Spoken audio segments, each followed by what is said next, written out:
To lead off the inning, we'll get a pinch runner down there, the fist bump. We'll get an eye on who the pinch runner is going to be. It looks like it's going to be Jeffries.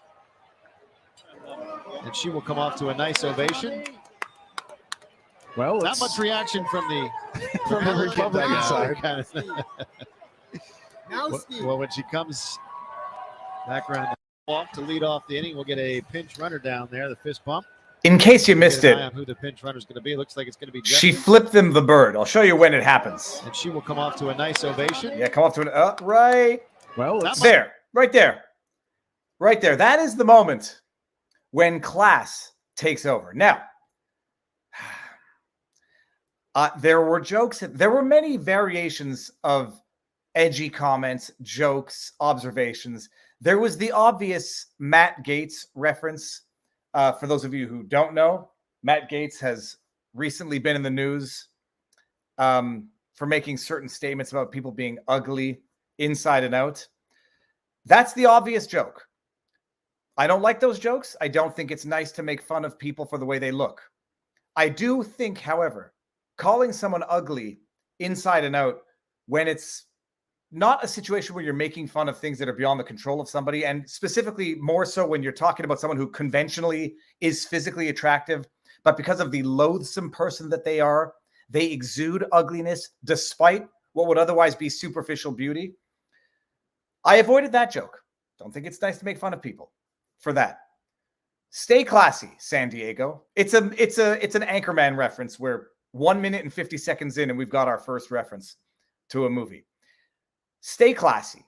Member of government. Role model.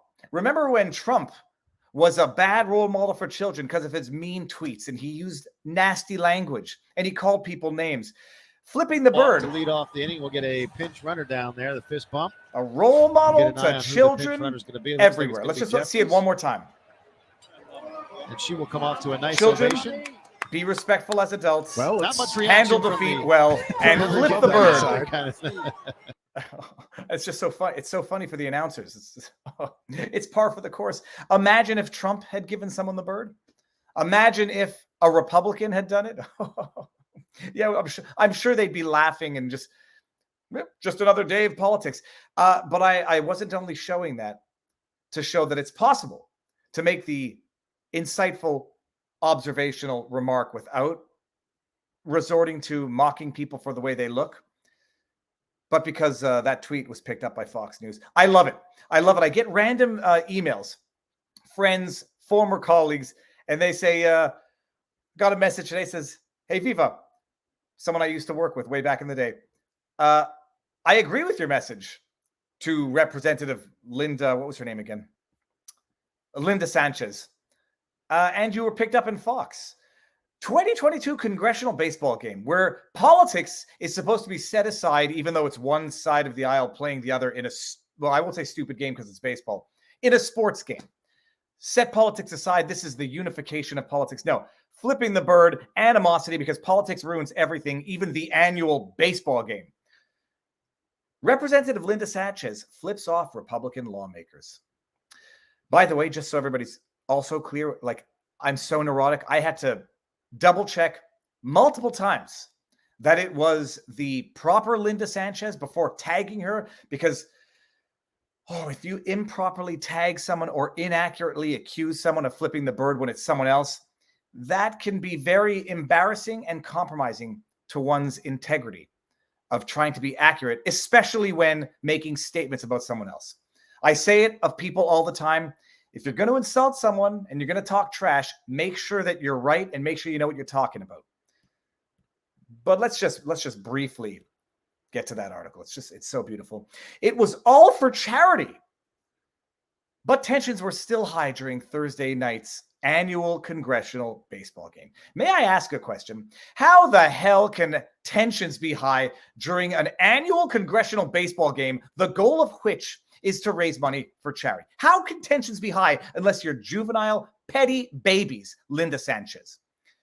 Oh, she displayed poor sportsmanship. If it were Trump, they would impeach him. During the 87th game, when she was seen flipping off the Republican dugout during the 6th inning, with the Democrats trailing by 5 runs. They lost by 10. 10-0. After a lead walk-off,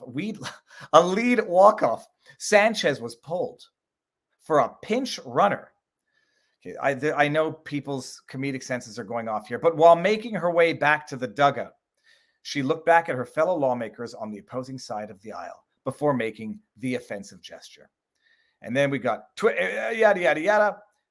It is unknown what provoked the emotion from Sanchez, but social media erupted. Let's go. Linda, the T doesn't stand for T-ball. Sanchez gives Republican bench.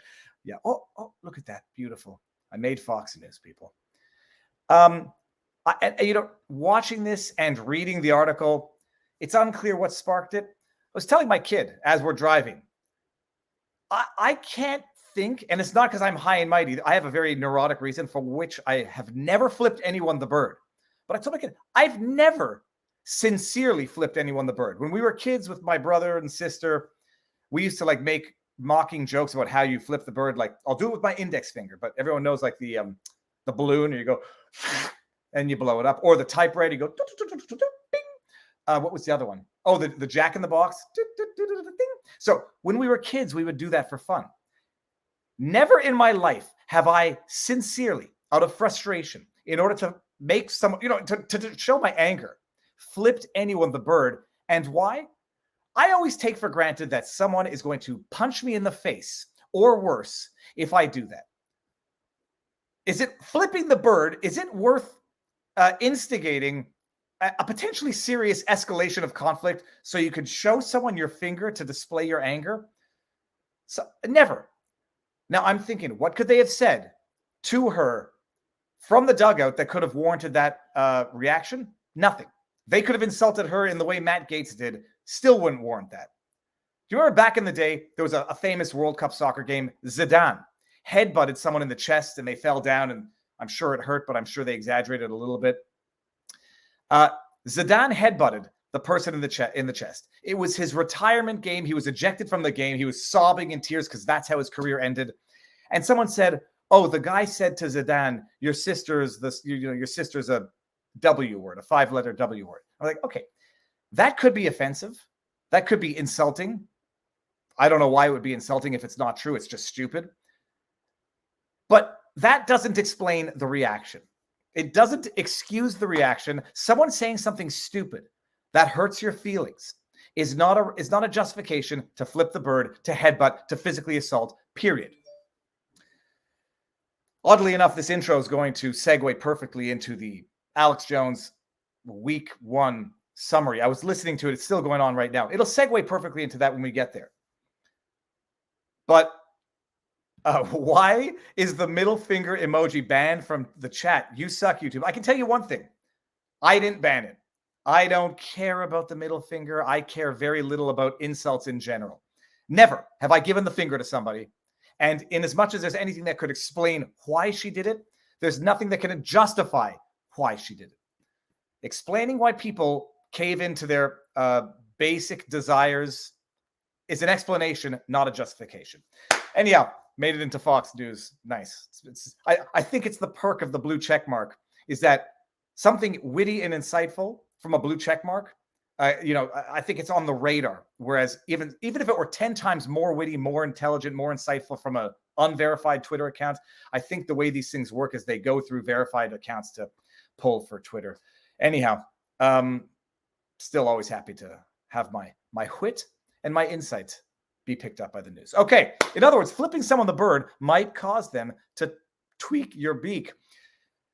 I take for granted there are people are stronger than me, people are angrier than me, and why start a fight that you might lose for no damn good reason? You start a fight, you better have a damn good reason to do it, and you better make sure it's the last resort, and you better make sure that you're pretty certain you're going to win that fight.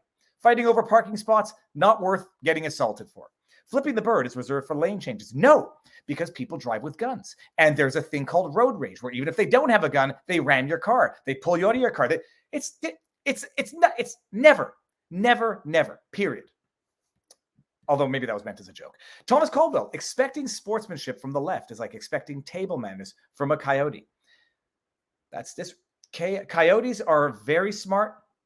They're canine animals. I'm convinced they could be domesticated, or at the very least,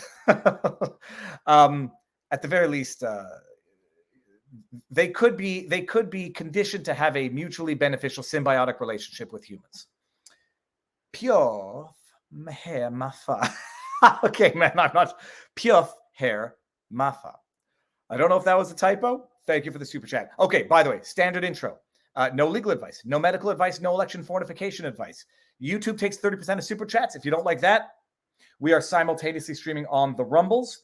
They have an equivalent called Rumble France, where they only take 20%, but you can feel better supporting a creator better and supporting a platform that supports free speech.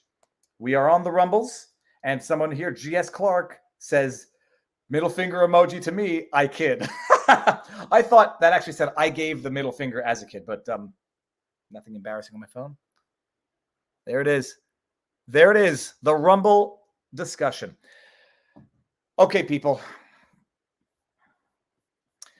So we're starting with the funny stuff, and then we're going to quickly move into the unfunny stuff. When was the last haircut? I'm up to 13 months. It's been a long time since I got a haircut. I can put on a full-fledged ponytail now, or as I like to call it, a horse tail. What's a more manly way of describing a ponytail? All right, we've got a lot of interesting stuff, and some of it's not happy. All right, we'll just get into it. More doctors spontaneously dropping dead. Young, otherwise healthy doctors, Canadian doctors. It's the 5th doctor in the Greater Toronto area to drop dead in the last month, in July. Nobody can ask questions. Nobody can expect transparency. We can be expected to have the media find other reasons, if they don't use them as overt reasons, because that might be construed as medical information or medical advice. If they provide a definitive explanation, what we're going to see is that they provide very discrete, distractionary sort of potentials, hypotheticals. Without connecting the dots, they just put them right next to each other and highly suggest that you connect the dots. We're going to do the Alex Jones Week 1 summary. We're not going to go into tremendous detail, but we're going to go into more detail than not. Oh, before we get into the actual story, I drove with my daughter from Austin, Texas to Albuquerque, New Mexico, and back in 60 hours. We left Tuesday morning, drove to Roswell, which was 8.5, 9 hours from Austin, so that we could stay in Roswell. The next day, do the day trip, which was 3 hours there, 3 hours back to Albuquerque, so that we could do all of the important stops of the Breaking Bad show. It was glorious. It was fantastic. And then we drove back from Roswell yesterday. And I could have gone live, but I would have felt too bad having my daughter, who, like, gleefully, but also amazingly, spent 9.5 hours in a car with me, listening to the Alex Jones trial in as much as we got reception. We could have gone live last night, but I had to, entertain her and do something with her because it was a long drive and couldn't get back on the computer. But today, whenever I come out west, I find the fossil shops, the rock, mineral, and fossil shops of the area. Arizona had the best one ever. I made a video about it. Texas has a great one. It's called Nature's. This is not an ad, by the way. It's not a disguised ad or anything. Nature's Treasures. It was fantastic. It was fantastic. Where is it located? It's located somewhere on the highway. I forget where. It was fantastic. And I got something at Nature's Treasures. We got a bunch of stuff. Look at this. It's a pyrite block that has been shaped into an egg, but it's got like a section. Let me get this in focus here. Okay, get it in focus. Yeah, it's not going to get in focus. Okay, here we go. Look at that. Look at that. It's beautiful. And at the fossil shop, I met someone there who makes art, who works at the shop and makes her art. And it's called Paintings by Sylvia. And I just, first of all, I love the fossil shops. I love meeting people from the area and just discussing with everybody. But this is it. Paintings by Sylvia. Nature's, what was it called? Nature, I forget the name of the fossil shop already, but it was beautiful. Got some good stuff, which I'll be able to take home with me. It's this I actually got for my youngest kid because it's amazing, and he won't be able to break it. He might break something by dropping it, but he won't break it by dropping it. Okay, good news is over. There was no dino poop there, but I got some more dino poop coming back from Las Vegas. A nice big log of copperlight, people. And to save your money and quit buying doodles. Yeah, it's actually surprisingly affordable. They don't break, and it's easy to please children with that type of stuff. Plus, you get to teach them a little bit about life. That's right. Pyrite, Pyrite, is also known as fool's gold because people found pyrite, I think it was in California, thought they struck gold, but lo and behold, it's radically different than any form of a metal. It doesn't bend, or it's not malleable like metal. It's like crystal almost. It breaks and snaps. Okay, let's just look at this, people. There is no Schadenfreude here. This is tragic. And at some point, people need to start getting enraged at the fact that we're being led to believe that this is normal, and nobody is not speaking out, because speaking out presumes knowing the problem, which I'm sure many people think they know, but I don't go that far. Sometimes I'll ask the questions. People need to start vocally and shamelessly asking the questions, because when you keep hearing stories about this, Warmington, triathlete, 27, becomes 5th GTA. That stands for Greater Toronto Area doctor to die in July. A young, professional person in the prime of their life collapsed while swimming in a triathlon and died 4 days later on Thursday, July 28. People need to start getting enraged that this is happening at seemingly an increased rate, because it is, and we'll get to an article later, and that we can't ask the questions. And we're going to be shamed into silence. Don't ask the questions. Don't politicize their deaths. Nobody is taking any Schadenfreude, pain, pleasure in the suffering of others here, period. People should start getting enraged that this is happening too often, and that people are not speaking out about it, and that we are being shamed and silenced. Shamed into silence. A young, otherwise healthy 27-year-old doctor dies while competing in triathlon. Typo.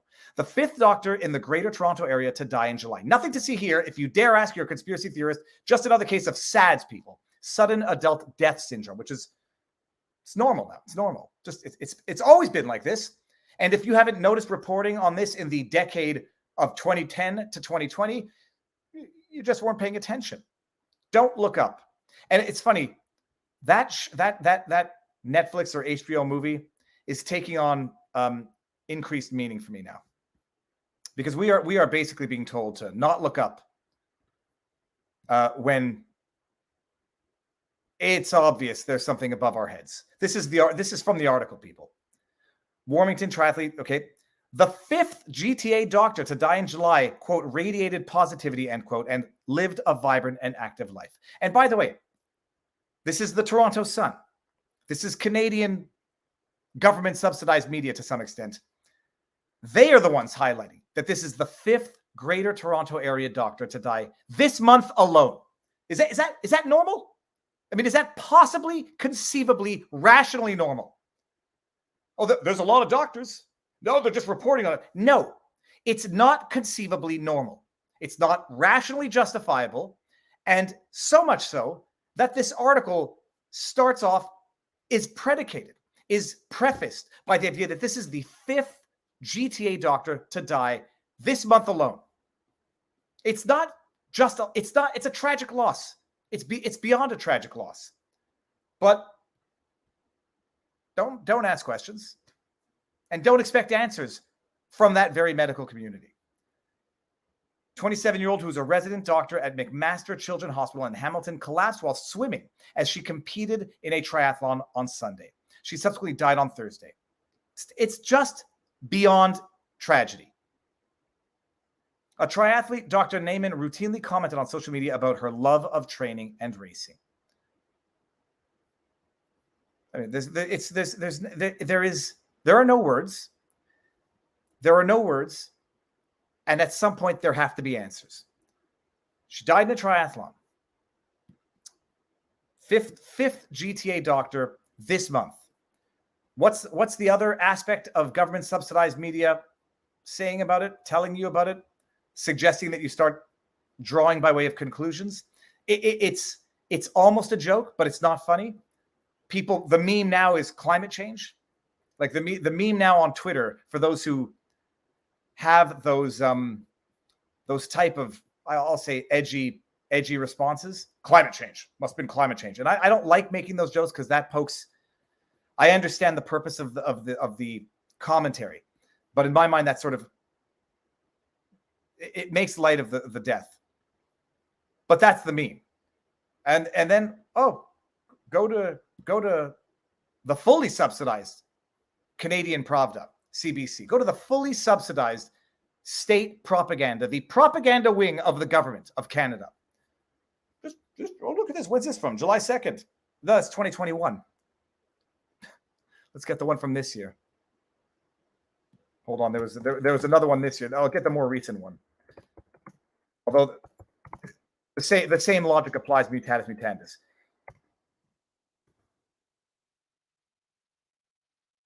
I mean, it's just let's get the one from CBC if I can find it.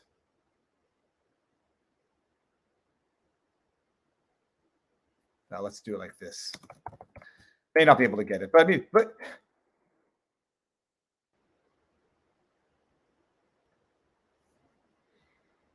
hundreds died because they couldn't escape BC's extreme heat. Alerts wouldn't have saved them, advocates say. I mean, what do we do? Just go through the headlines. That might have been from the last year's anyhow. Just go to the headlines. I mean, it's become a meme because it's become the meme. Because they are literally telling you heat wave. When there was a marathon in where was it? I forget where it was. The CNN headline: 23 injured after marathon. Injured after marathon. I thought another vehicle had gone through. I thought it was another act a la the Boston Marathon. No, they collapsed. That's it.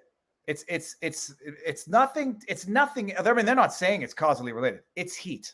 It's humidity. It's temperature, and it actually makes the memes indistinguishable from parody.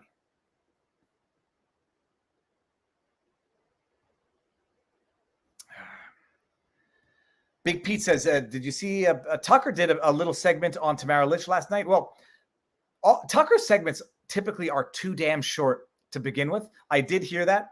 In fact, I've seen people saying now they're going to have to start watching Fox News. Climate change is the meme. Someone dies, a young person spontaneously drops dead, climate change.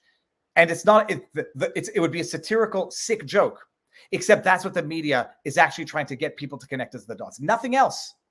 Climate change. Viva, climate change talk isn't to make light of innocent people who die. It's an FU to the people in charge. No, I'm not judging the people who make the joke. I understand why it's even necessary to have people who don't have qualms to make that type of obvious satirical response.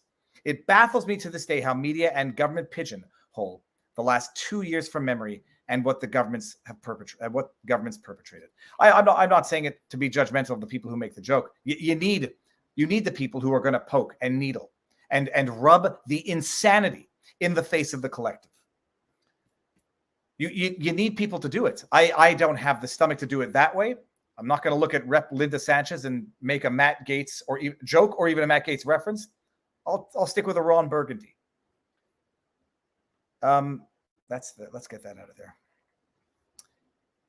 But it's absolutely atrocious. It's shocking.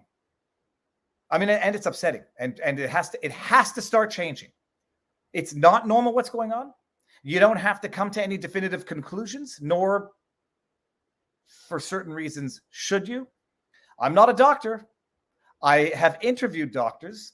I have listened to what they have to say. We had what I think is one of the best sidebars we've ever had this Wednesday with Dr. Francis Christian and his lawyer, whose name I forgot now. I'm sorry. Tabarnush. Andre Mamari. Sorry. Andre Mamari. It was one of the best sidebars I think we've ever had. I listen to doctors, and I'll listen to doctors, who say diverging things. I'm not a doctor, but I'm not stupid. I'm not blind. I'm not a child, and I wasn't born yesterday. And I got to tell you something. Even the children know something is even the children can sense that there's something a little out of the ordinary happening.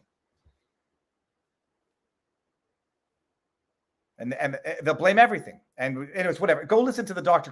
Francis Christian sidebar, one of our best ever. But look at this. They literally changed the definition of recession now, because they can't admit that they were wrong.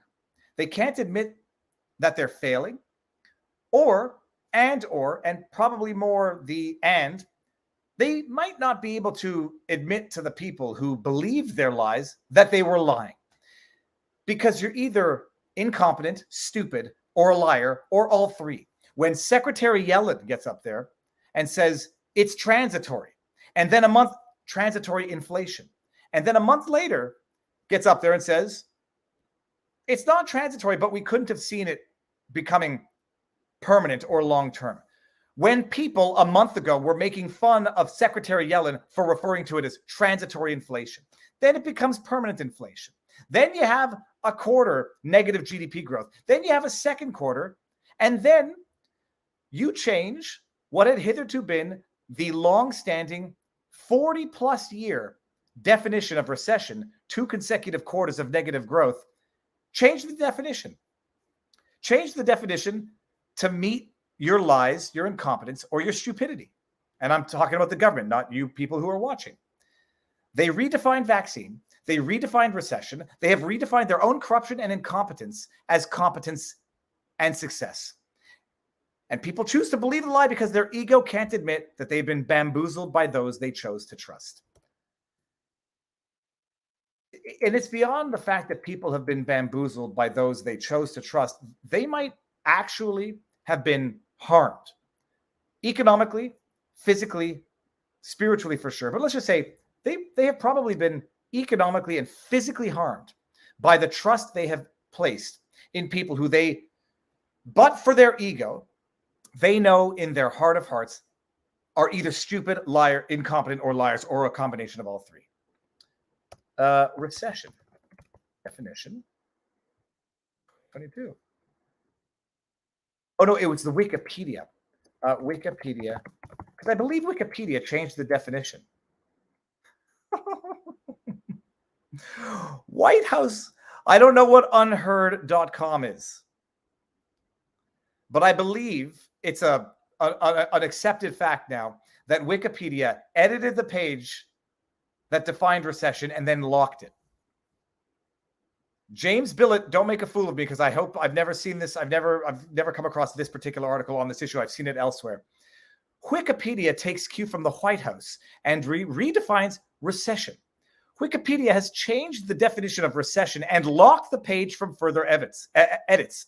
These changes were made during the week that the White House proposed a redefinition of recession to mean something other than 2 consecutive quarters of negative GDP growth. Until July 11th, the world's largest online encyclopedia included in its definition of a recession as, quote, 2 negative consecutive quarters of growth with users free to make alterations. Do you know why they used that definition? Because it had existed since some economists of 1970s defined it as such. Bill Clinton, former president of the United States of America, reiterated that.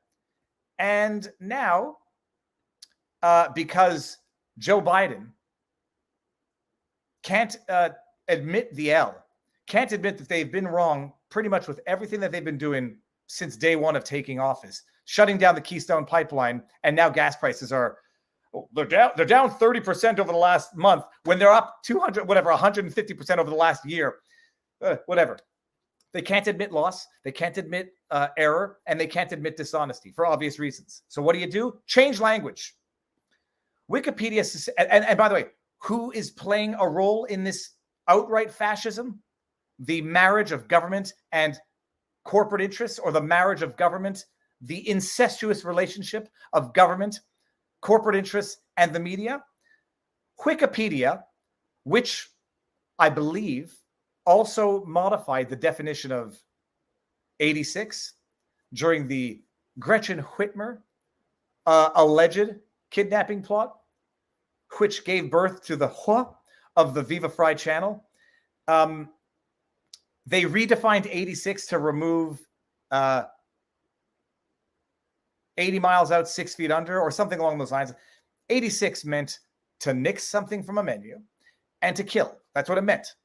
Up until Gretchen Whitmer, while giving a national broadcast on, I think it was Sunday morning, whatever that show is, had a little 8645 in the bottom right-hand side of her screen, which people thought stupidly, because they're idiots, they trusted their eyes, was a suggestion to 8645.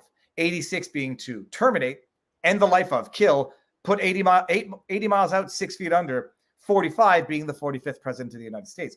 One thing is for certain, it's psychotic and delusional and maliciously morbid for a politician to even suggest nixing a president in a national broadcast. It's beyond the pale, over the top dirt. But people came to the defense of Whitmer and said, no, 86 doesn't mean to kill. I mean, when the mob had been using it for years, and when Urban Dictionary defined it that way for over a decade, they didn't know what they were talking about. She just meant to cancel 45 from the menu. And it seems that Wikipedia went along with it. They've done it again now. They done it again, people. From Newsweek, take it for what it's worth, because I don't know what NewsGuard rating of Newsweek is, and I don't really care. Where is... Oh, I can't get it. Hold on a second. Stop screen, share screen. One day I'll figure out how the interwebs work. Wikipedia. Wikipedia suspends editing of recession page as Biden rejects claims. A furious editing war broke out on the Wikipedia's page for recession. By the way, this is the same Wikipedia that called me far right. Because you typically have editing wars when the purpose is to state the facts and not craft a narrative. There was an edit war on my page as well between someone who wants to call me far right because I ran for the People's Party of Canada, and W5 ran a bit on me, and others who just want to accurately reflect the world. They played down figures showing the United States had entered an unofficial recession. It's unofficial. I'm sorry. Has there ever been an official recession? Do you go to Congress and sign a formally, like when you enter war, you have a declaration of war? Has there ever been a declaration of recession? I asked the question. Maybe there actually has been, and I'm a total idiot for thinking I'm making a point now. I don't think the governments officially enter a recession or officially formalize the entering into of a recession. The page is currently locked, so only established registered users can make changes with anyone else having to suggest edits for approval. May I ask who the established registered users are? I'm curious about that. On Thursday, figures from the Commerce Department revealed U.S. gross domestic product, GDP, fell by an annualized rate of 0.9% during the second quarter of 2022. This follows negative growth in the first quarter with an annualized rate of 1.6%. Negative growth typically means death or contraction. Negative growth seems like an oxymoron. 2 consecutive quarters of decreasing GDP, which measures all the goods and services a country produces, is traditionally defined as a recession. However, key figures within the Biden administration avoided using the word recession both before and after the latest figures came out. Of course they would. Whatever, then you get more lies. It's just coming off of last year's historic economic growth. That historic economic growth came off a shutdown in 2020, you pathological liars. Oh, it's nice to have historic economic growth after you shut the world down. It's tough to actually not grow from zero. It's tough to actually not grow from shutting down the economy. But take credit for historic growth, you buffoon, liar, idiots. I'm sorry, I should not use words like that. You pathological gaslighting liars. That's better.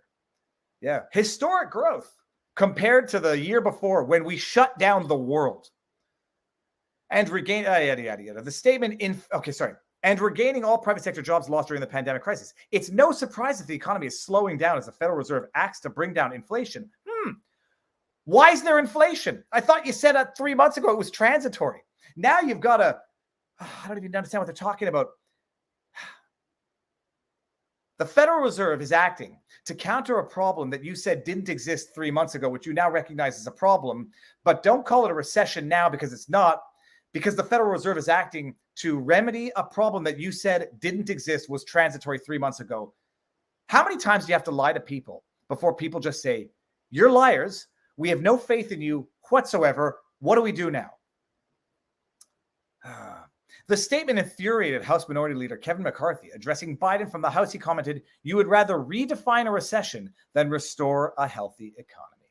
Over the weekend, Treasury Secretary Janet Yellen denied the U.S. was about to enter a recession during an appearance on NBC's Meet the Press.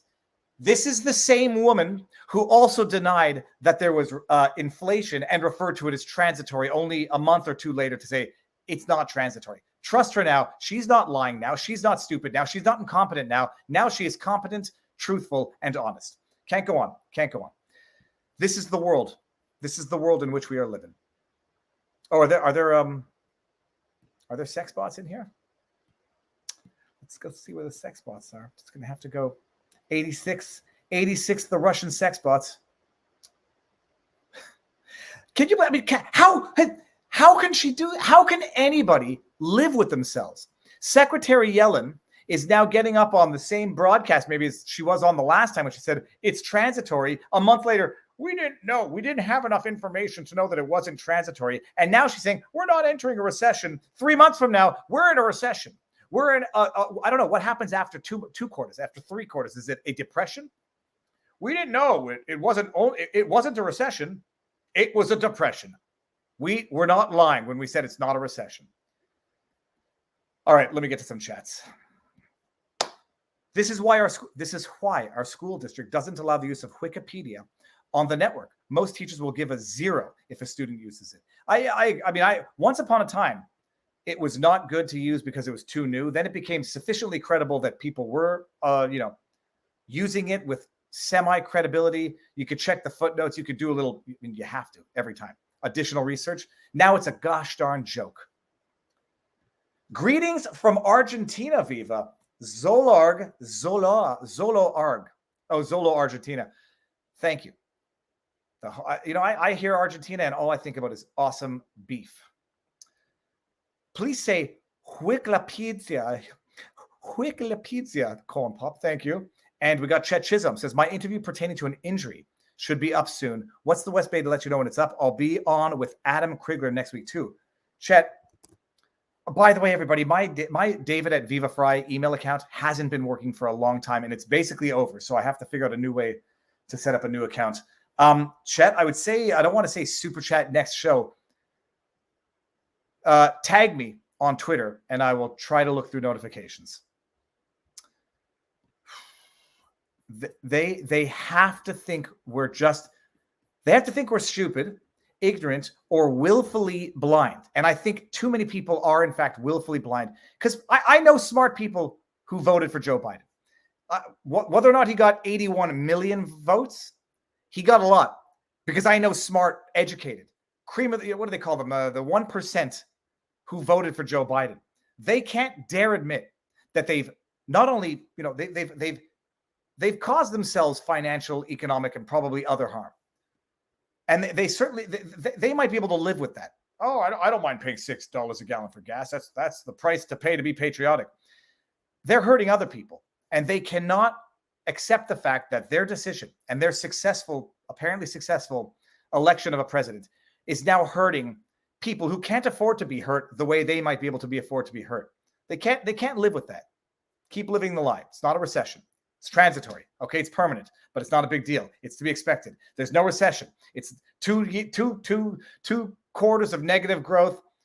I know if it were a president, if I were a Republican, we would be looking for their impeachment for destroying America. But come on. What is it called when you change definitions of words to suit your needs? The United States government. Hold on. I'm going to get you something to that afterwards. Viva, I'm too Canadian to flip the bird. Also, Viva, actual coyotes might be more worthwhile. I just said coyotes. I'm less afraid of coyotes than I am of politically motivated people. I think I could actually talk sense into a coyote, and I think I could actually befriend a coyote. But Little Rock, what's it called when you change definitions of words to suit your needs? The United States government. Hold on. It also is something else. Hold on, people. Twitter. Is this going to be my incognito or not? Oh, hold on. I want to get to this one afterwards as well. Hold on. When I use words, Humpty. Is it Lewis Carroll or Lewis Carroll? It's great. I mean, this is why I should probably read more fiction, because there's still a lot of meaningful stuff in fiction. When I use a word, Humpty Dumpty said in a rather scornful tone, it means just what I choose it to mean. Nothing more, neither more nor less. The question is, said Alice, whether you can make words mean so many different things. The question is, said Humpty Dumpty, which is to be master. That's all. How beautiful is that? I wish I read more fiction. I wish I read more. But how beautiful is that? The question is, said Humpty Dumpty, which is to be master. That is all. That's all. It is a question of control language, and you can control thought. We'll get to that in a second. How is everybody else doing? Google, it's messed up, man. Corn Pop, sometimes you speak the truth. Ellen Hutchinson, thank you very much. Ellen, I hope you're not trying to get a comment in and you keep super chatting without getting the comment in. If that's what you're trying to do, Ellen, stop super chatting. I'm going to look for a comment from you. Wonderland for the wind. We are through the looking glass and down the rabbit hole. Brian Nad. Stop using Google. What am I going to lose? I'm going to use DuckDuckGo. We know that they're compromised as well. I will use what I think is good to get the results that I'm looking for and I will use it with the requisite degree of scrutiny and distrust that I do everything. I still use Wikipedia. I just know that when they refer to people as right-wing extremists or alt-right, at this point, I know that the person is probably more reasonable than the editors at Wikipedia. We're going to get to that on the Alex Jones business. We'll get to the Alex Jones stuff. All right, you know what? Hold on. We'll do one more thing. We'll do.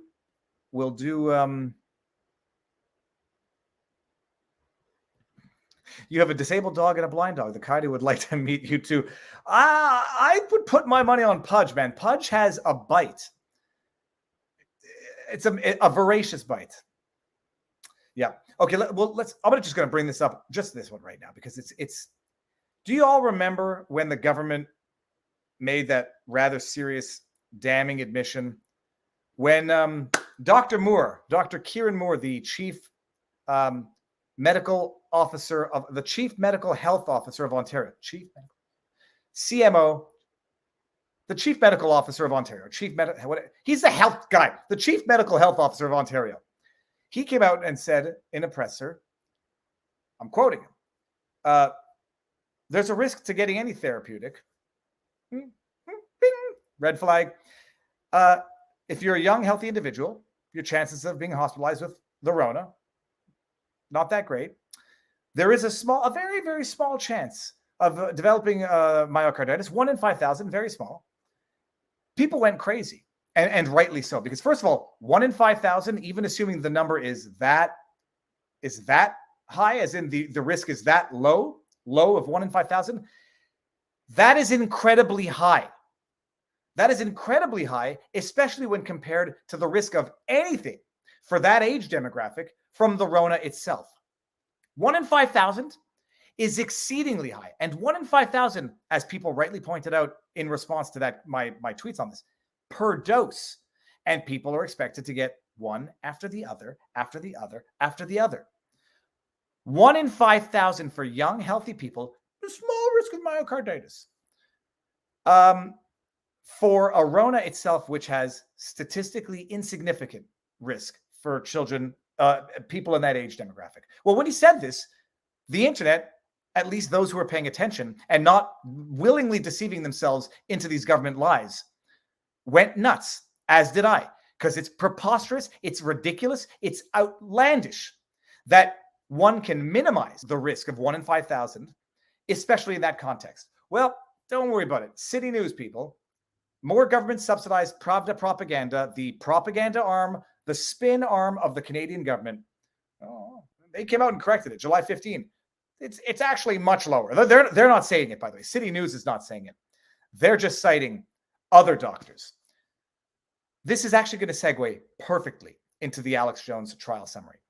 City News isn't saying it. They're just quoting other doctors who are taking issue with the chief medical officer of Ontario. Did they vet these other doctors? Did they check the credentials of these other doctors?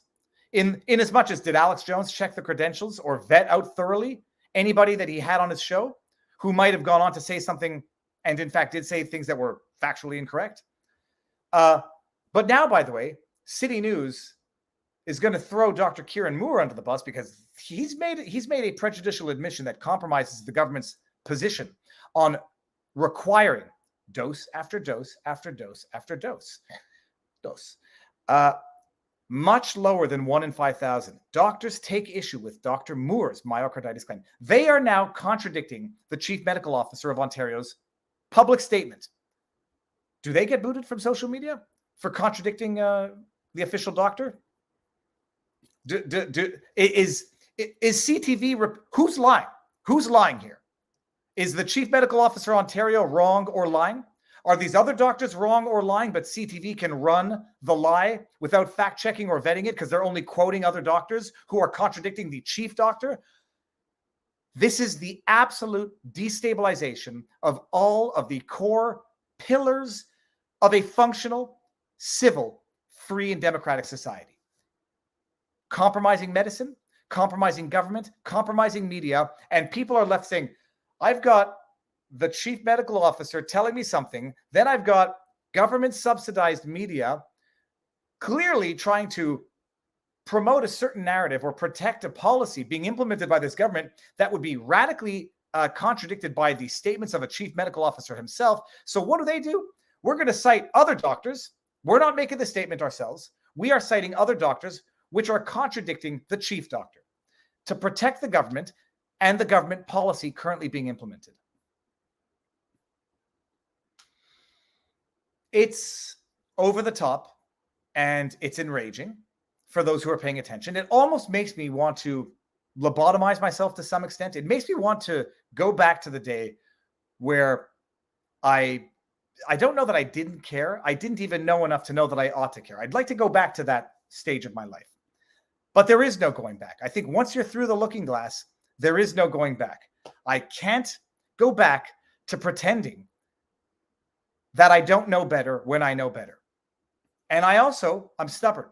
I'm not proselytizing, but I can't go back to being silent about it. I think I would pull my hair out even more if I just gave up trying to sensitize other people to things. I'm not trying to convince anybody of anything, and I'm certainly not trying to proselytize anybody with my political ideologies. I don't actually, sex bot, here we go. Sorry. You go block now.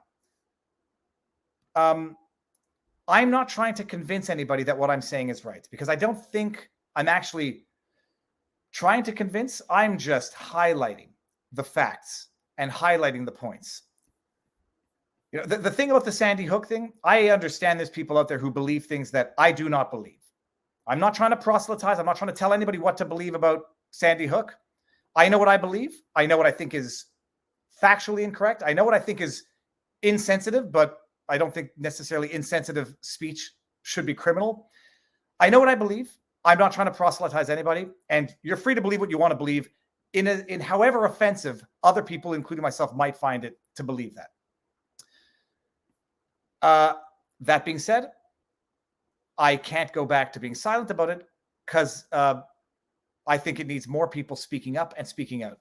And 5 doctors in one limited area dying in the month of July alone. It's time the doctors start asking questions and speaking up. I know a number of doctors have, including Dr. Francis Christian, Dr. McCullough, Dr. Corey. I'm going to forget a bunch of other ones. You know the doctors who have been speaking out from the beginning. It's time for people to start asking questions en masse and to stop deluding themselves and to stop having to convince themselves that what they have given up and what they've sacrificed is that they can't go back to recognizing that they might have given up and sacrificed a little more than they ought to have. There's that, sunk cost fallacy. There's the gambler's loss fallacy. Like, I've lost so much. What's a little more? Nothing gets better until you make a change. The first day is the hardest, but nothing gets better until you get past the first day. It's time to get past the first day. Okay. Let me see something here. Oh, and you know what?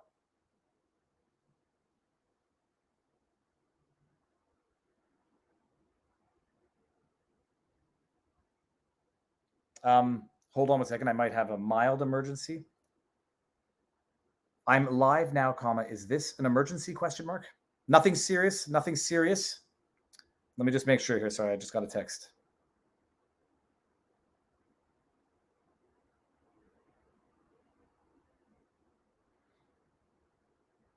Okay, let me just see. It's from my wife. It's nothing serious. It's just a question as to whether or not I have to respond to this right now. Sorry. I'm also going to send Barnes the link so that he can come in and discuss as well here.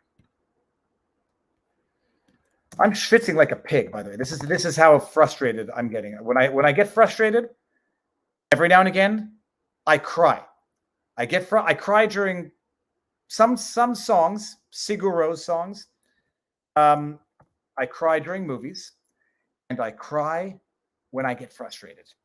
It just got so damn frustrating. You just have to cry. There's nothing else that you could punch a hole in the wall, but that'll only hurt yourself.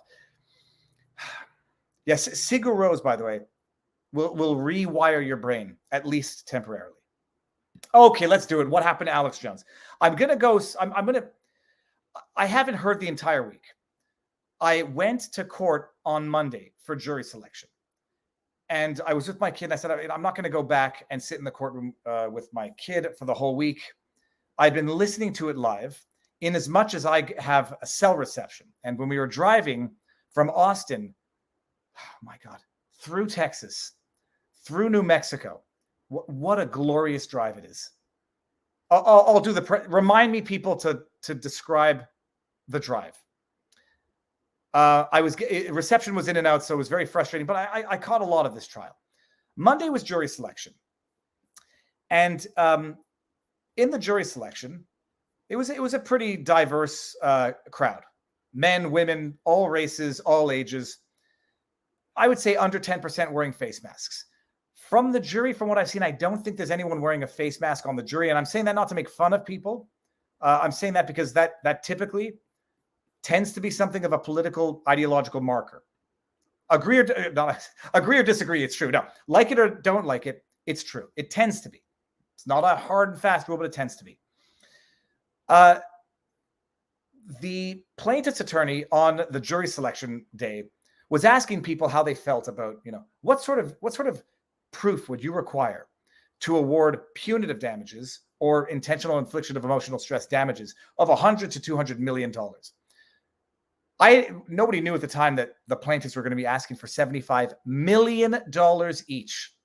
The rationale, from what I understand, is apparently, plaintiffs argue that 75 million Americans believe that Sandy Hook didn't happen.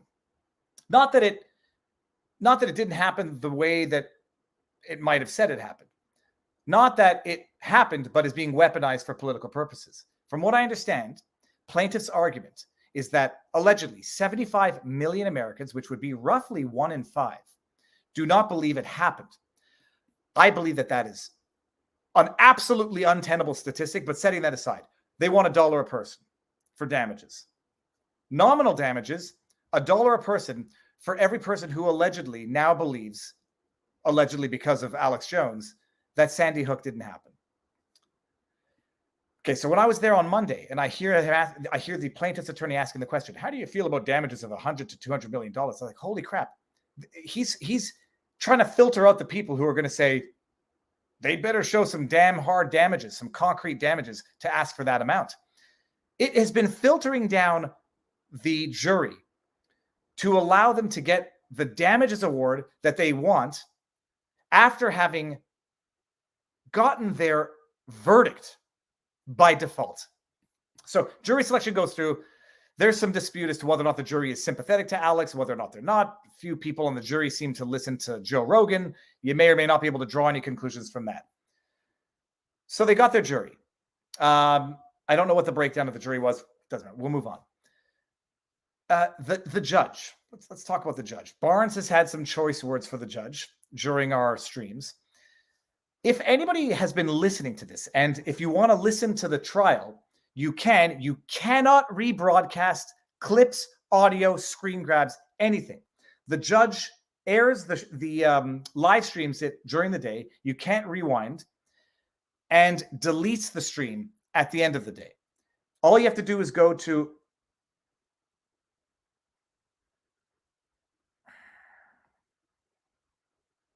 I may have to deal with one thing right now. You just have to go to Travis County 459th District Court, and you can get the live stream. Now, give me 1 second. This is not a big deal. I just need to get the urgency is that apparently someone needs, my wife needs our dog's proof of vaccination. So give me 1 second while I find this.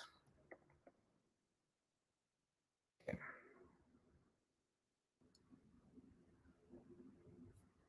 Hold on, people. Sorry. You're seeing me respond to my wife. She needs our dog's a proof of vaccination. Pudge.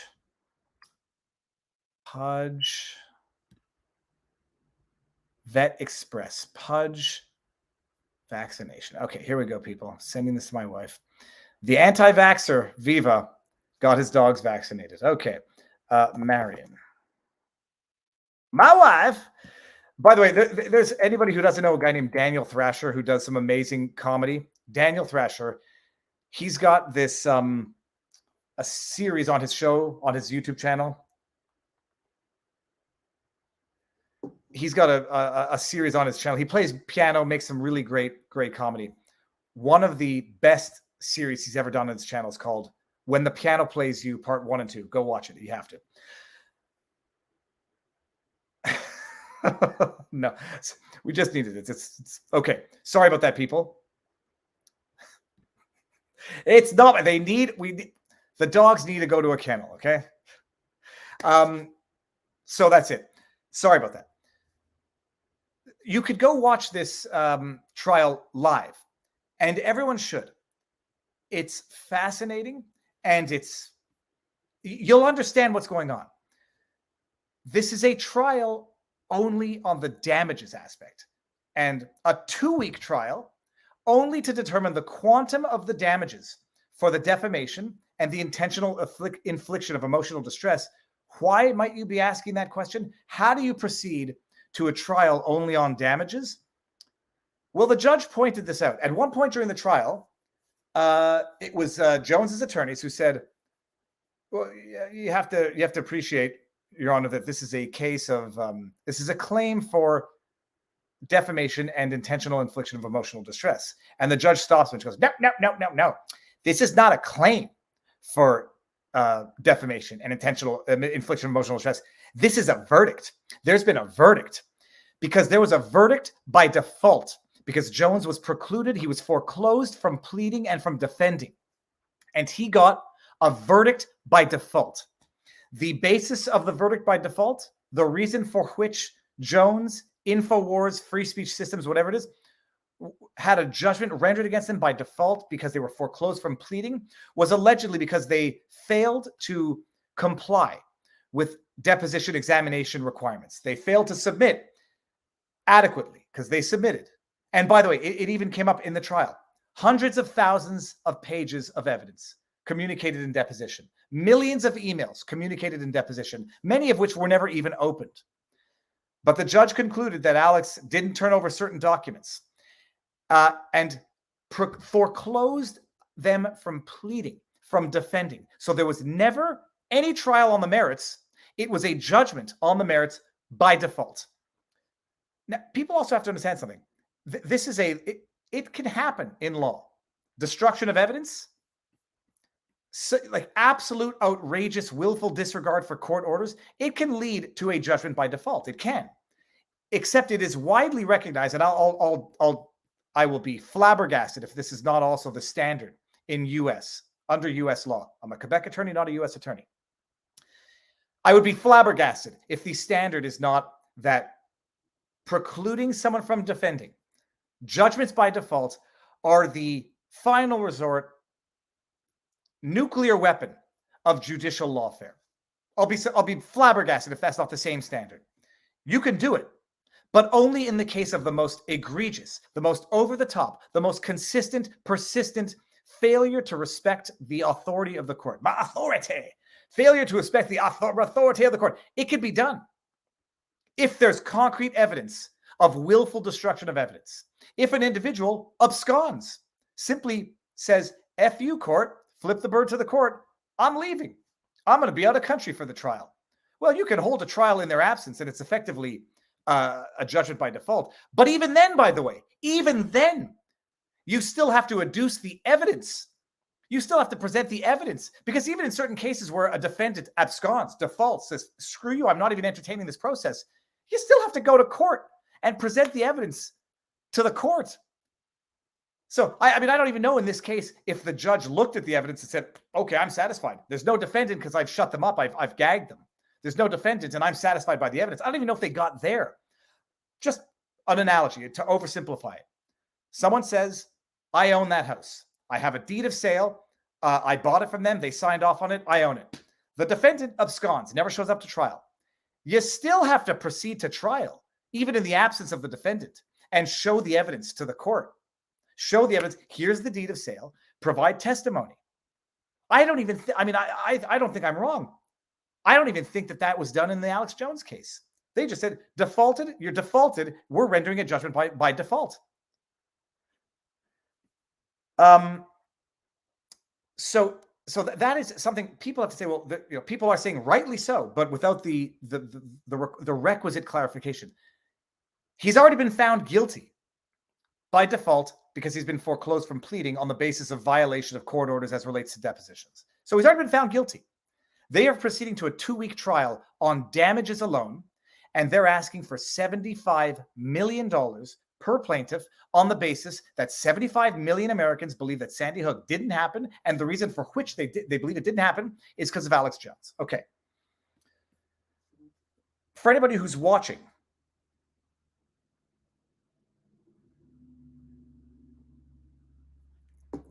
I sent the wrong. Now I got to send the other. Sorry, guys. I sent the proof of vaccination of rabies, but not the one for the other ones. Bordetella. What are the other ones here? Bordetella and DPAP or something. Okay, hold on. Okay, Marion. Sent. Okay, let's see. Sent. I love it when Siri autocorrect corrects it turns sent into debt. Okay, sorry about that. Okay, so that's it. That's the procedural context. Jury selection, fine. The witness. Do we get to the witnesses? Not just yet. Anybody who has been watching this trial, you might notice the judge seems a little, and by a little I mean a lot of little, performative. It is performative and biased. Like I'm not saying the judge hates Alex Jones. There is no question about it. It's clear as is the stars at night, the sun in the morning. She loathes Alex Jones. She's already foreclosed him from pleading. She's already declared him to be in violation of every court order ever. It's not just, what's the word I'm looking for? Palatable detest for Alex Jones. Every objection raised by Jones's team is dismissed. Jones has asked for a mistrial a number of times, and the judge actually said during one of them, "Nah, dismissed again every time. Every time it's going to be dismissed." Every objection raised by the plaintiff's team virtually sustained. Every objection by Jones dismissed. It is. You're looking at this and you're seeing evidence being curated. Now, bearing in mind, by the way, so the judge seems very performative, talking as though she's talking not to the courtroom, but for others to hear. And I didn't fully understand why until yesterday. There's cameras in the courtroom, but there's not just the courtroom cameras. From what I understand, there is a documentary filmmaker camera in there filming the entire courtroom, including all of the jury members, authorized by the court. Filming the jury members, and I think by the camera angle, it's head on, because the court camera is from the front door when you walk in on the left, facing the judge and counsel and the parties, and catches a little bit of the jury to the left. And then there's a court audiographer, or whatever they call that, right to the right of the door as you walk in, capturing the audio. From what I understand, the documentary filmmakers who have authority, who have authorization to record, are on the other side, getting all the jury. But this also explains why the judge is being, I would say, maybe a little over the top performative in the judging, because she knows there's cameras rolling, and I suspect, I don't know what's going to happen with this footage. I suspect one knows that this footage at some point in the future is going to be made public. Performative. Let me see. I'm just going to pick out some highlights of the week. There was an employee of InfoWars who testified. I forget her name. Anybody in the chat knows the name of the woman? She testified for like basically 2 days, I think. Employee of InfoWars. And what they're trying to bring out of all of this is that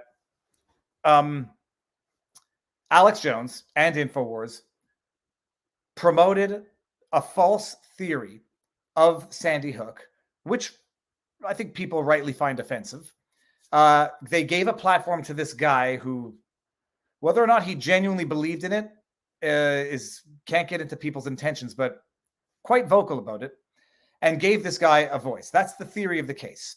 And but for Alex Jones, and but for InfoWars, and but for Owen Schroyer's coverage, the individual promoting these theories would have never had such a platform, would have never convinced so many people, 75 million people, yada, yada. The theory of the case is that Alex Jones, InfoWars, did this maliciously, knowing it was false, so they could make money, sell their supplements, whatever. And so they have this employee. I'm going to see if anyone in the chat got it. Karpova, thank you. Karpova. They have the employee on the stand for a good bit, talking about how it works, what InfoWars is, whether or not Alex Jones believed what he said he believed. But what's absolutely shocking in this is that there's so much, I don't even know where to start. They're playing videos of episodes of InfoWars. And at the beginning of the trial, the parties, plaintiffs' attorneys and the defendants' attorneys, presumably agreed on the evidence that would be submitted, that would be adduced during the trial. And they agreed on it, like defendants admitted episodes of Alex Jones's shows that the plaintiffs wanted to get in. And apparently, the plaintiff's attorney and the defendant's attorney agreed on an exhibit. It was a list of various videos and episodes of Alex Jones. Apparently, they agreed on this list, which described the videos, various videos. And then when it came time for the defense to try to get those videos into evidence, as seemingly agreed to between the parties, plaintiff's attorney said, no, I only agreed to the exhibit itself, which is a list of the videos. I didn't agree to admit the videos themselves. And the judge maintained that objection to say, I think it's based on the rule of completeness, that they're not going to put in the videos themselves, which require all of the videos in their entirety to be adduced as evidence. And that the judge believed the plaintiff's attorney when he said, I only agreed to the list of exhibits, not to the not for the videos themselves to be admitted. That to me seems like a totally disingenuous argument. Jones's attorneys called it dishonest, and I think they referred to the lawyer as a personal injury lawyer in a derogatory way. And at that point, plaintiff's attorneys referred to the code of ethics of Texas practice, and the judge reprimanded the lawyer, saying, you're getting very close to an ethics violations by calling a lawyer in my courtroom dishonest, and if you're going to do that, you're going to have to damn well bring the receipts. And as if the list of the receipts was not, I agreed to the list of the videos as evidence, but not the videos themselves. What in the name of sweet, merciful goodness does that possibly mean? And then there was a question of the hearsay aspect of the videos themselves. And the judge asked the lawyer, Jones's attorney, to go look through all of the hours of video, identify the portions that would be purported hearsay of those videos, so that they could then determine whether or not those videos would be permissible despite hearsay evidence. And the lawyer's like, that's an impossible task to ask of me now. There's hours and hours of footage. We're in the trial on the damages now. And I was under the mistaken belief that when plaintiff's attorney said, this list of videos, description of videos is admitted, it included the videos and didn't just refer to a piece of paper. So chicanery.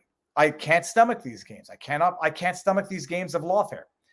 But setting all of that aside,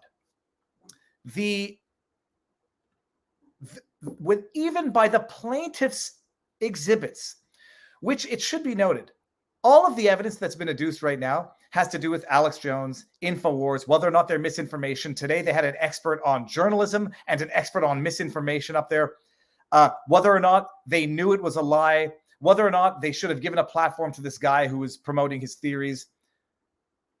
All of that seemingly relates to evidence on the merits and has nothing to do with damages, which is all that this 2-week trial is about. The question is, why would the judge, when we're not on a hearing on the merits as to whether or not there was defamation or intentional infliction of emotional distress, why all of the evidence, or virtually all of it, would be about whether or not the statements were lies, whether or not they're misinformation, whether or not they violated journalistic practices, and very little, if any, to actually quantify the damages. There's a number of theories. Now that people know that there's cameras in the courtroom, it might be to tell a one-sided story, because bear in mind, there's been a verdict.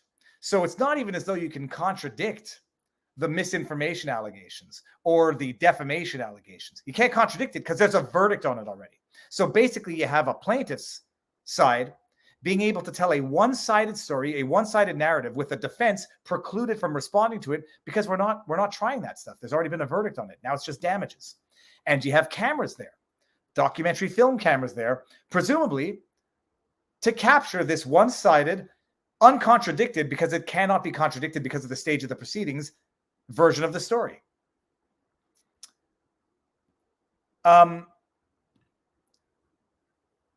So that's where the evidence has been going. And you have the plaintiff's attorneys playing episodes of Alex Jones, playing the Megyn Kelly interview. And I'm sitting there listening to plaintiff's own evidence, saying to myself that if this were at the evidentiary stage of the initial aspect of the claim, by the plaintiff's own evidence, I think a jury might say, okay, Alex Jones may have made certain statements which were wrong and offensive. And I'm saying wrong and offensive because I think they were. The question is, do you get to sue for $150 million for that? He may have made some statements about crisis actors and hoax in whichever way he meant hoax. But even by the plaintiff's own evidence, they played an episode where Alex Jones was talking about these angel children who and the horror that happened to them, where he acknowledged it, recognized it. And it was not a question of denying it. It was recognizing it happened, but lamenting the fact that politicians were going to weaponize this for political purposes by the plaintiff's own evidence. And I'm sitting there saying, if I'm a jury member listening to this on the damages, I might still be asking myself, well, how did they even get to the damages? Because by plaintiff's own voluminous evidence, there's ample evidence of Alex Jones acknowledging that it happened, the atrocity that it was, and hypothesizing or lamenting the fact that politicians were now, Piers Morgan, Obama was now going to weaponize this tragedy, which he acknowledged in fact happened, for the purposes of attacking Second Amendment rights. But there's no discussion on this now because it's a foregone conclusion, because as the judge specified, this is not a claim for defamation or intentional infliction of emotional distress. It's a verdict, my verdict. So setting that aside, I mean, that's just something to bear in mind. Karpova gave great testimony. She was a great witness.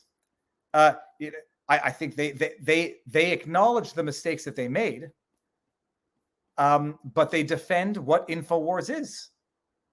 Some people may not like it. InfoWars may be hyperbolic. It may take calls from people that other people don't think should be allowed to speak on the radio. Maybe. But she did. I mean, she did good. Her testimony was pretty compelling, and you're watching them adduce evidence that has nothing to do with the damages that they're claiming.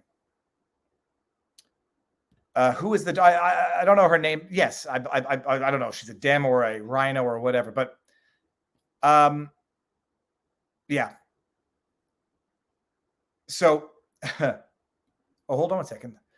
See, I'm going to bring up a chat. I have no way of vetting this. I'm going to get to another aspect of the claim. No way of vetting this. Viva Frei. A female juror has just made the judge aware that she is afraid of being on the jury. Just now on 459th Travis Court Feed Live. I should be listening to it at the same time, but that would be a little too much multitasking. Well, she's afraid. And now she's got a documentary filmmaker's camera capturing her face 10 hours a day. Better. I'm not telling you what to judge. I'm just saying. So what was I saying? The vetting of the callers. The bulk of the plaintiff's evidence being adduced, remember, on the damages aspect of this claim, because it's already a verdict. It's not. There's no debating this anymore. Was that Jones had a character on that apparently, by all accounts, was unwell, even by Karpova's own testimony. Unwell. They didn't do enough to vet this person. They gave this person a platform, and this person made inaccurate, false, and hurtful statements on air. And that's the essence of this. Karpova said, look, InfoWars is about challenging narratives. It's about promoting It's about entertaining, engaging in discourse of alternative theories.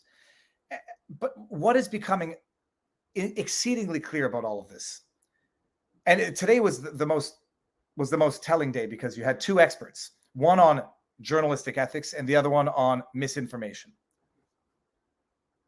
Okay, we're all good. We're all good. My wife just texted me.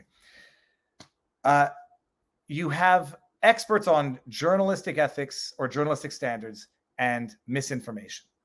And they literally were using the term official narratives or government narratives today. And what is becoming clear is that in as much as Alex Jones did in fact make statements, whether or not they were of and about, because had this gone to the merits, there would have been a legal question as to whether or not Alex Jones made statements of and about anyone who was identifiable. Because I believe part of Karpova's testimony was that Alex Jones never actually used anybody's name specifically. And one of the arguments is, but for the lawsuit, nobody would have even known this particular plaintiff's name, because nobody even knew exactly who Alex Jones was talking about when he made the statements. But that's done. We don't have to have that. We don't have to have that legal debate as to whether or not this was defamation by being of and about an identifiable person, even if they were not named, because we already got that verdict.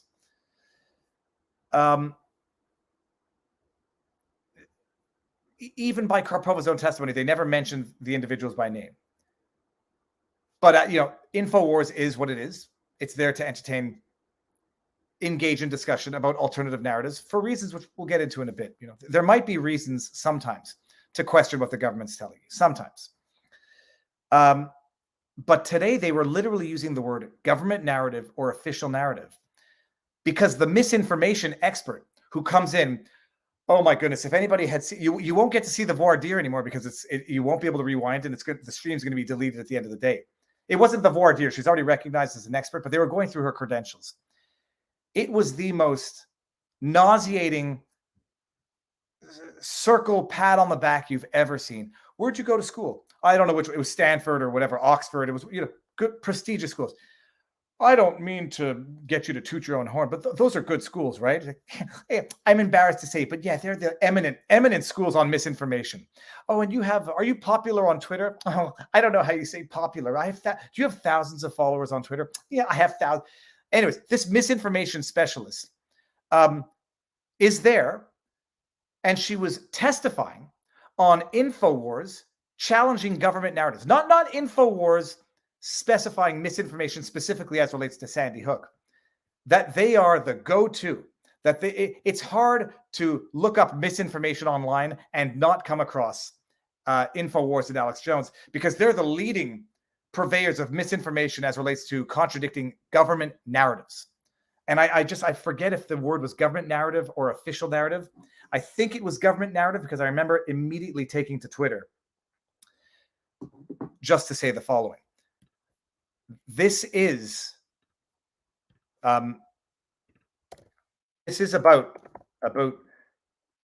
beyond the damages to the plaintiffs in this case.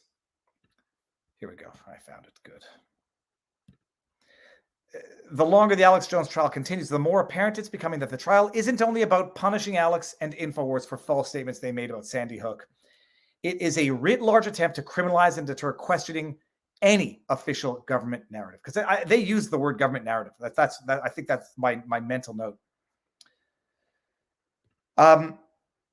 Today they had the misinformation specialist testifying on the fact that InfoWars was involved in the truther movement, because apparently, it's wrong to question the 9/11 official narrative.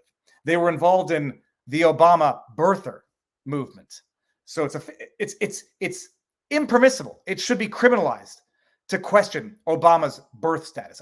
You may think it's wrong. You may think it's stupid. You may even think it's racially motivated.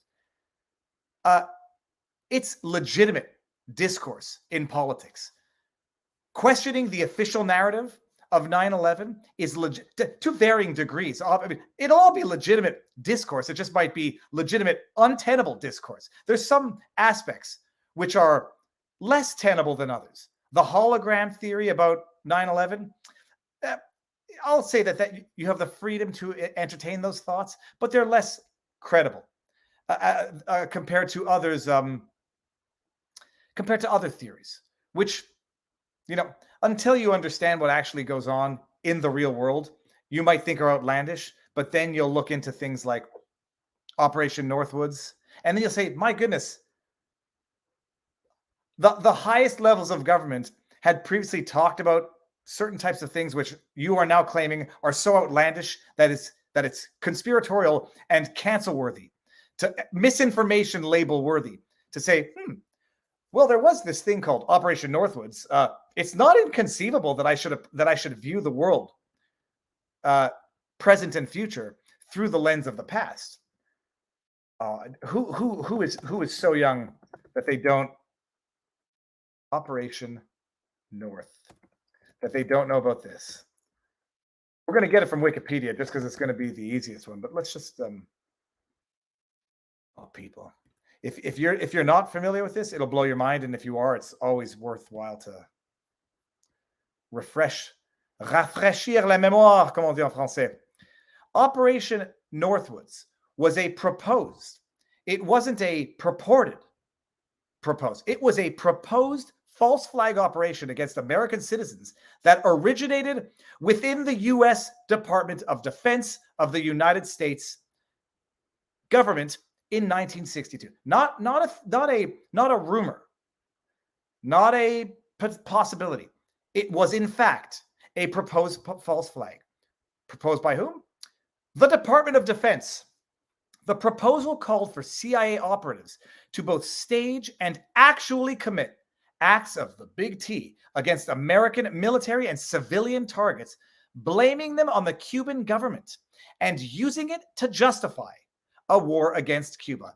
Hey, everybody, just fill in the blanks, mutatis mutandis. By the way, I'm not saying that I believe this, period.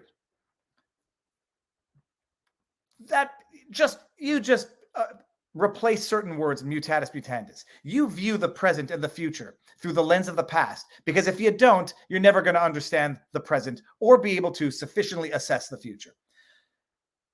The possibilities detailed in the document included the possible assassination of Cuban immigrants, sinking boats of Cuban refugees on the high seas, hijacking planes to be shot down or given the appearance of being shot down, blowing up a U.S. ship, and orchestrating violent terrorism in U.S. cities. The proposals were rejected by President John F. Kennedy.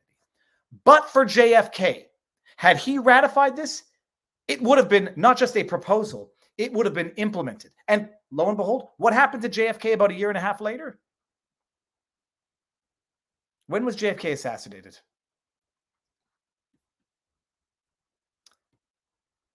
November 22nd, 1963. The next year. That's Operation Northwoods. In the chat, I'm curious to know, actually, who had never heard about Operation Northwoods? 1, you had never heard about it. No, never heard about it. 1 or no. 2, yes, knew about it, heard about it. Let's see this. So just that happened. That happened in history, and I doubt people knew it was happening at the time. And so this misinformation expert testifying before court as to what a whack job Alex Jones is for starting for participating or starting in the truther movement, questioning the official government narrative of 9/11. Look at that. I love seeing ones in the chat. There are a sufficient number of ones thus far, people. It looks like it's 50-50. Oh, and if you go tell, what's the word? If you go tell this to somebody, they'll think you're crazy. If you tell this to somebody who doesn't know, they'll think you're crazy. They will, and then they'll go and they'll read about it, and they'll say something like, well, JFK said no. So what's the big deal? They just proposed it. They didn't do it. Look at, okay, you know what? There's more ones. There's more ones than 2. You will all go to sleep tonight a little more learned and arguably unwilling. What's the word? Unfortunately so. You will tell this to people who don't know. They will first call you a liar. They'll call you crazy. They'll call you a conspiracy theorist. And then when they go read it on Wikipedia, they will then say, well, what's the big deal? It was just a proposal from a bunch of crazy people within the Department of Justice. And, the president shut it down. But if you had a president like, say, I don't know, George W. Bush, who might not have shut it down, or you had a subsequent president who said, the last president who said no got assassinated a year later. The last president who shut down our Department of Defense proposal got assassinated. It's like that peanut butter story from the FBI. Oh, here's a proposal from the Department of Defense. GWB. You wouldn't want to get JFK'd. So that's Northwoods. So this trial is being curated to have achieved the foregone result of a judgment by default on the merits, curated a jury pool to get a quantum on the trial on the damages through what some people might arguably think is jury intimidation by having documentary film cameras filming you head on for the duration of this trial. And then the evidence that's being adduced now, which can barely be refuted, it can barely be contradicted because of the restrictions on what the defense can raise, because there's already a verdict, is a narrative that Alex Jones is a whacked out conspiracy theorist who was doing nothing for 4 years but promoting misinformation about Sandy Hook when, by plaintiff's own evidence, the majority of the audio recordings that we have heard, Alex Jones recognizes that it happened, apologizes for certain statements he made, laments the absolute horror of the tragedy. But it's it. There's nothing. That's it. That's what the evidence is right now. But the narrative that is going to be crafted from the evidence being presented now, which has very little, if anything, to do with the damages being sought. You got cameras in there filming a one-sided curation of the evidence, curation of the presentation of the evidence to a curated jury from a judge who is literally curating the questions that can be asked to the witnesses for the jury to hear. So much so that it's happened now on 2 occasions, but when it happened with Karpova, it was particularly over the top. Questions get objected to. They ask the jury to leave, and then counsel, in the absence of the jury, argues the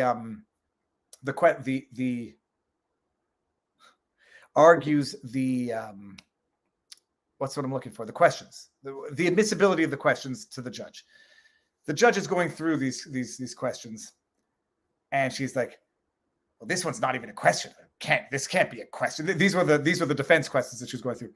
This isn't even a question. And she reads it out loud in a mocking tone and says, "There's no question here. I can't adjudicate this. Dismissed." And then she says, "Okay, these are the questions we agree on." Then she goes to ask Karpova the questions, and the questions are not clear. They're not yes or no answers. And the judge is, I don't know why the judge is asking the question. Typically, in my experience, it would have been the party who asked the question to ask it after the judge allows it. But the judge is asking the question. She says, "Ms. Karpova, this is the question." And Karpova, I hope I'm not mispronouncing her name.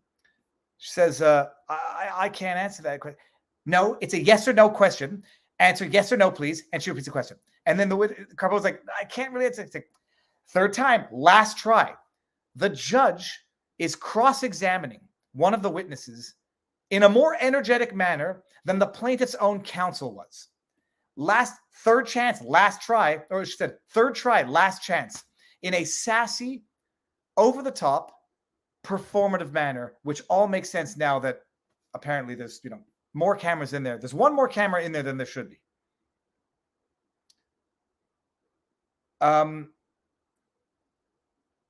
So there's that. What were some of the highlights? The journalistic, they've scored some points, because I don't have a double standard in this case. I think Alex Jones made certain false statements, and I think he made certain statements which could reasonably be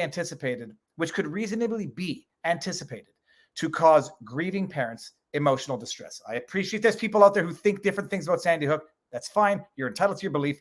I'm not going to proselytize you. Don't try to proselytize me. That's what I believe. So I'm not saying that Alex Jones should be able to say whatever he wants, whenever he wants, and not get sued. But CNN, who defames Nick Salmon, should get sued into bankruptcy. I believe that people who make false and defamatory statements, which cause actual harm, should be held to account before a court of law after a jury on all the evidence, and the punishment should be proportionate to the actual damages sustained. If hypothetically CNN said we had good reason to believe what we said, and that's it, and Nick Salmon and the other Covington kids didn't suffer any damages, I might begrudgingly accept the outcome of that trial. But I think if they did make false and defamatory statements that actually harm people, CNN should be sued in as much as Alex Jones should be sued.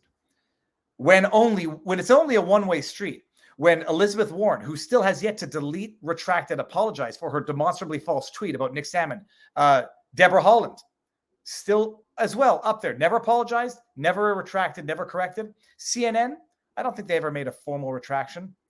They're off the hook. Alex Jones, who even from plaintiff's own evidence made certain hyperbolic, factually incorrect statements that could easily be emotionally disturbing for grieving parents, but by the bulk of the evidence even presented by the plaintiff, acknowledged it happened, acknowledged the tragedy, apologized for certain statements that he made.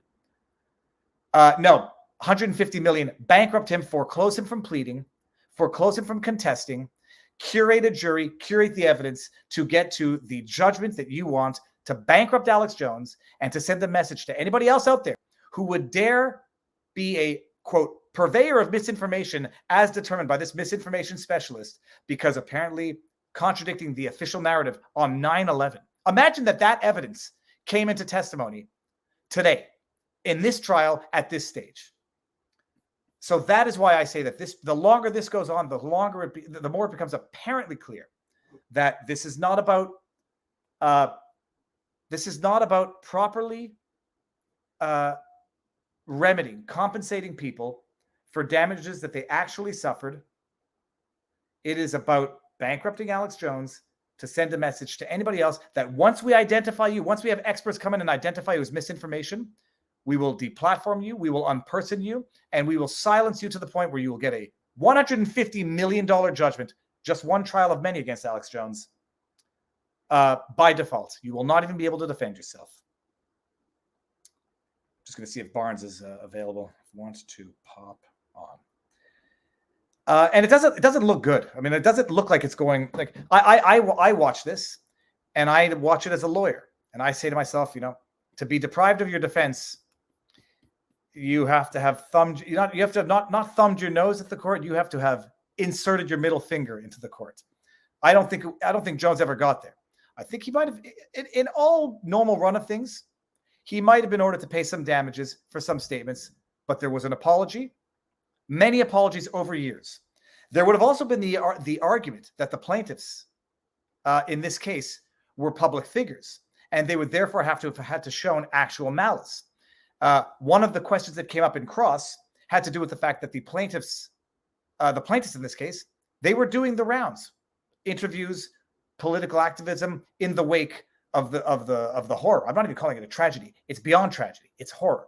In the wake of that, they made themselves public figures. And some of the statements that Alex Jones made were several years later when these individuals, in as much as a horrendous, immeasurable tragedy that they suffered, they made themselves public figures by getting political active about it and making the rounds on the media and in the political sphere. And therefore, not only would the statements have had to have been false, but they would have had to have been made with actual malice when Alex Jones made them.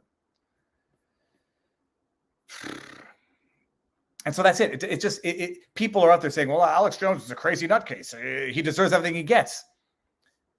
And in as much as Alex Jones, the deplatforming and the unpersoning of Alex Jones on social media was the test run to see if they could get away with it if they could get away with it with Alex Jones to take it all the way up to the sitting president of the United States, this trial, if it is allowed to stand, if it goes the way it looks like it's going to go and is not remedied by the higher levels of the court system, this is going to be the new system to silencing people for saying false things that cause people emotional distress, when in their minds they might have thought there was legitimate reason to discuss things which might cause people emotional distress. If this actually is allowed to stand, this test run of a trial, in as much as the test trial of depersoning Alex Jones worked, this is going to be the new method of suppressing at first the Alex Joneses, and then they're going to say, well, let's do it to Fox News as well, because Tucker Carlson said something that caused someone emotional distress. When he said that those two women were guilty of extortion for trying to extort a settlement out of Trump, he caused them emotional distress. $150 million. Will they do it to CNN? Unlikely. Will they do it to MSNBC? Unlikely. Okay, let me get to some super chats, which I've been holding for a while. I'm not reading this. I know I know a bit of both. All that I know is there's more than 5, I'm afraid. News hasn't broken yet. Oh, okay. This is back to the Greater Toronto Area doctors. Text from wife. Can you stand in the window of the big red X? Bambuka always with the jokes. Okay. EpicTV.com has a January 6th movie for viewing free today. I Cry Too. Hugs, American Dreamer. Thank you. I'm actually going to screen grab that and see. Okay, let me just do one more thing here. Let's see what my kid is doing. Viva, look for Law and Crime clip today of judge berating Alex attorney. How did they get a clip? They're not allowed snipping and clipping. Or are they authorized? And they're authorized only to snip and clip that which is going to, make the judge look good in the eye of the public that she's trying to appeal to, and make Alex look bad in the eye of the public that this judge is trying to demonize Alex Jones in front of. Yesterday, she berated Jones's counsel. Oh no! Operation Mockingbird is another one that's well known. This is using the New York Times as intelligence infiltrating the media to get the media to run the stories that this intelligence wants them to run. It's the intelligence infiltrating the media. It's the history of the New York Times. The judge berated plaintiff's counsel yesterday because Schroyer, when he was testifying, and by the way, they got nothing of any substance out of Schroyer's testimony, except perhaps for the fact that they don't do any meaningful vetting of any, I'll call it deep due diligence of any person they have on the show. As if now that's the new criteria. Alex Jones didn't vet someone he had come on his show who said something that was false. Let's do MSNBC for the last 3 years of Russiagate. Let's do CNN for Nick Sandmann.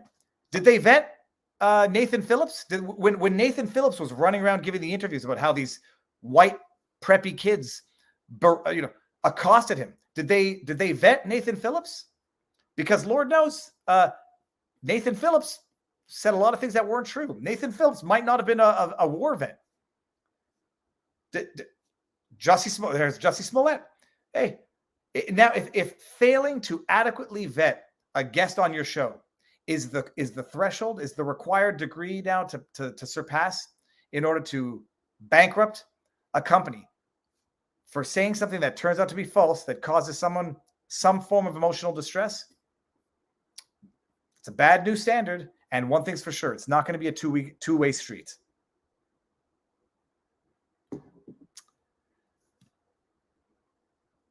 Mockingbird, they simply understand how we, the people, learn and have used what we used to call common sense.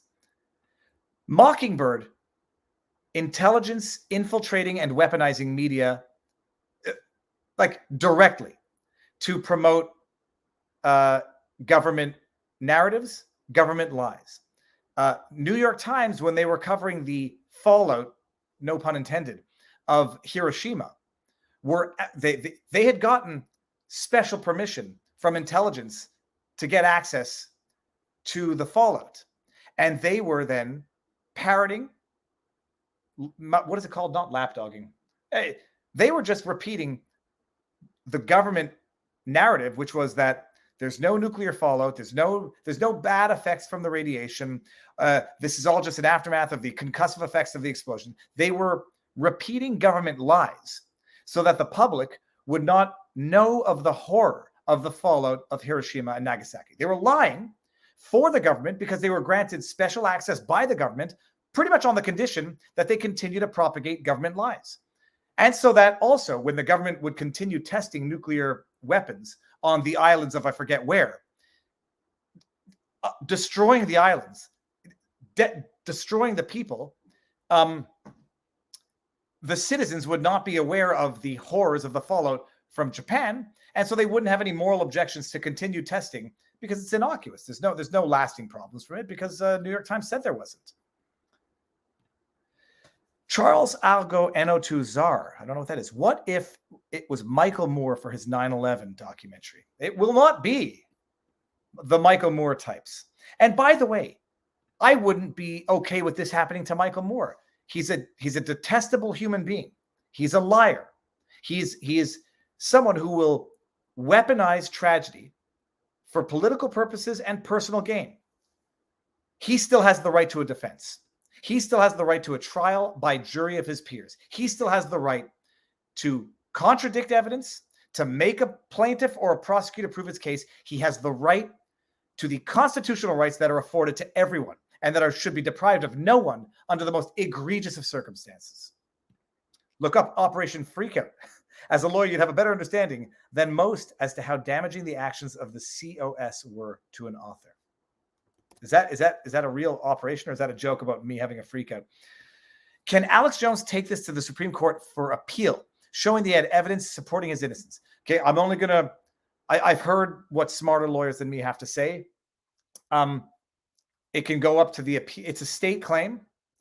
It can go up to the appeals level of Texas, which is majority Democrat judges. So they probably wouldn't do anything. And it could go up to the Supreme Court of Texas, which I believe is majority Republican, who might have an interest in taking this up and setting things straight. So we'll see. That's my understanding of the appeals process. Barnes and I will talk about it much more on Sunday. Yesterday, plaintiff attorney pointed out... Okay, by the way, so this is classic. I'm driving. I'm not watching it. I'm just listening to it. And my kid is... playing on the phone, but listening to it and absorbing knowledge through osmosis. Even though she doesn't want to absorb the knowledge, she's learning about law and life. Yesterday, plaintiff's attorney pointed out Barnes in the gallery because he was mad about something Barnes said. What the F does that have to do with anything? Funnier than that, it's not a hot mic because it's just constantly recording, even when court's not in session. Barnes walks into the courtroom and I hear someone almost manically like, Barnesy's in the house. Social media stars in the house. And I said, holy cow, who is that? I said, it wouldn't be Jones's attorneys. I mean, they know Barnes, and I don't think they're going to react like that. Plaintiff's attorney, when Barnes showed up just to sit in the courtroom as an observer, before court even reconvened, Barnes is in the house, the social media star. And then during testimony, I forget what Schroyer was talking about, says, oh, is this, I think it was because Barnes might have been on hosting either he might have been on the show at some point this week. Either way, he says something like, oh, is that when you were on with Barnes, who's in the gallery right over there in the back? You can't really see him. Pointing out a citizen, because at the end of the day, Barnes is a lawyer. He's not a party. He's not a counsel in the suit. He's a citizen in the courtroom. This attorney pointed out Barnes in the courtroom to the jury, to the judge, and I don't know what he thought he was proving, but it was borderline deranged. Yeah, I know who Sean Atwood is. I forget why I flagged that. I know who Sean Atwood is, but I forget what the discussion about Sean Atwood was. Bought doctors and judges. Bought doctors and judges. Oh, no, okay,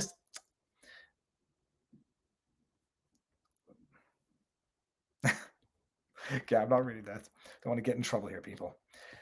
Anyway, so that's the latest on the Joneses trial. It's you can have your reasons to dislike Jones.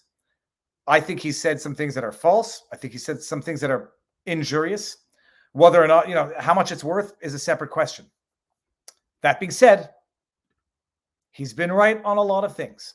And when you live in a world where you actually know what the government has actually done, if you look at Ruby Ridge, you look at Waco, you look at the Oklahoma bombings, you look at what the government has actually done, and some of which we only became aware of or was confirmed recently. PATCON, Patriotic Conservative, Operation PATCON. When you understand what has in fact happened in the history of the world, and more specifically of American government, some of the questions you will reflexively ask will look conspiratorial and delusional to people who do not know what has actually happened in American history. Twitter has imposed a blockade on all content from the Epoch Times, the Epoch Times, without explanation, raising more concerns about freedom of speech on the platform. There's no concerns. There's no freedom of speech on the platform. You have to exercise it with parsimony, with political awareness, and with Operation Freakout, Real Bambunga. Church of Scientology tried to frame an author for bombing one of their own centers. It was discovered by accident when two Scientologists were caught breaking into a courthouse. I'm going to look it up. Freak out. Okay, there was another super chat here that I don't want to miss.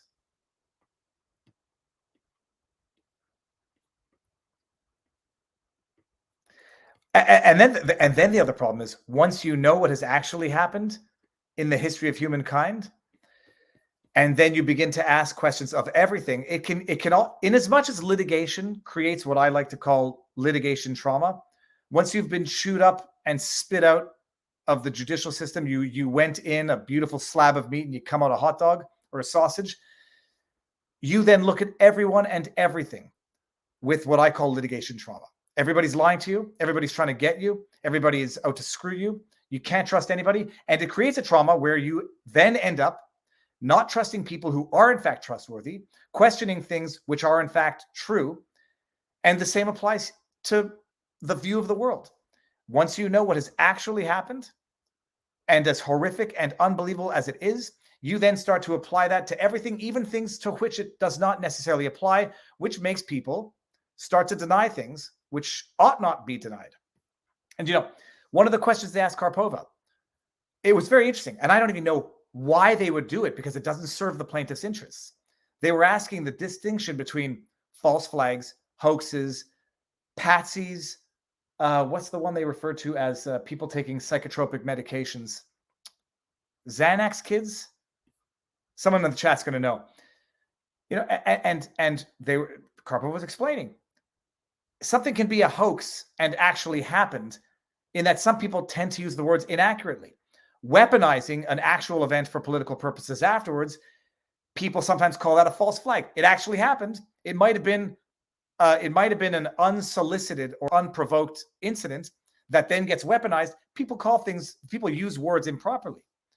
But once you know about things like MKUltra, which has a very strong Montreal McGill University tie. People in the chat, who knows what MKUltra is? Let's do it. Another one, when I first heard of it, I could not believe that MKUltra was in fact a thing. Not suspicion, not hypothetical, not potential. MKUltra. Let's see. 1, never knew about it. No. 2, yes, knew about it. I think a lot of people are going to be more familiar with MKUltra. It became popularized by, I want to say it was in a Ron Johnson book, at least referenced here. Project MKUltra was the code name for a quasi-legal, that sounds like illegal, human experimentation program designed and undertaken by the US CIA. The experiments were intended to develop procedures and identify drugs such as LSD that could be used in interrogations to weaken individuals and force confessions through brainwashing and psychological torture. MKUltra used numerous methods to manipulate its subjects' mental states and brain functions, such as covert administration of high doses of LSD and other chemicals, electroshocks, hypnosis, sensory deprivation, isolation, abuse, etc., etc., in addition to other forms of torture. MKUltra was preceded by 2 drug-related experiments, Project Bluebird and Project Artichoke. It began in 1953. MKUltra was first brought to the public attention, 20 some odd years later, by the Church Committee of the United States, yada, yada, yada, yada, yada. Okay, let's just get this. Investigative efforts were hampered by the CIA director. Where was McGill? Where was McGill in all this? Here we go. Experiments on Canadians.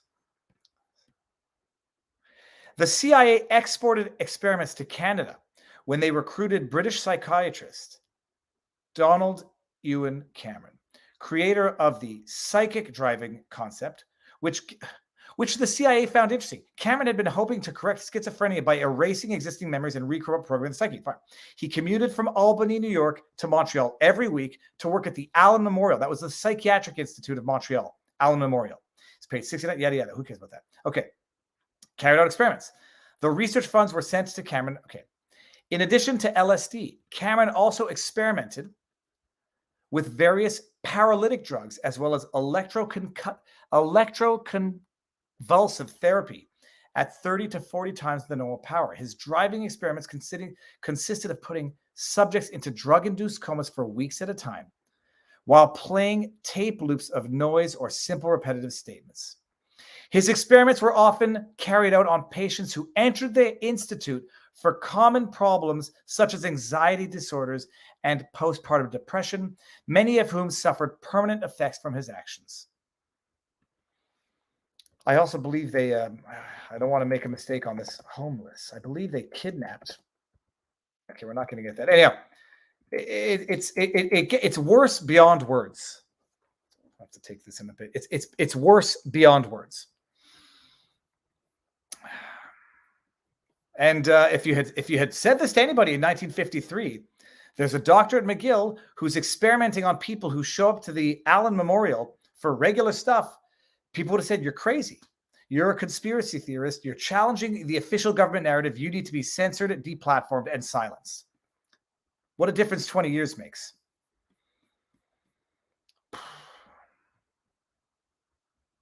Anyhow, okay. What else?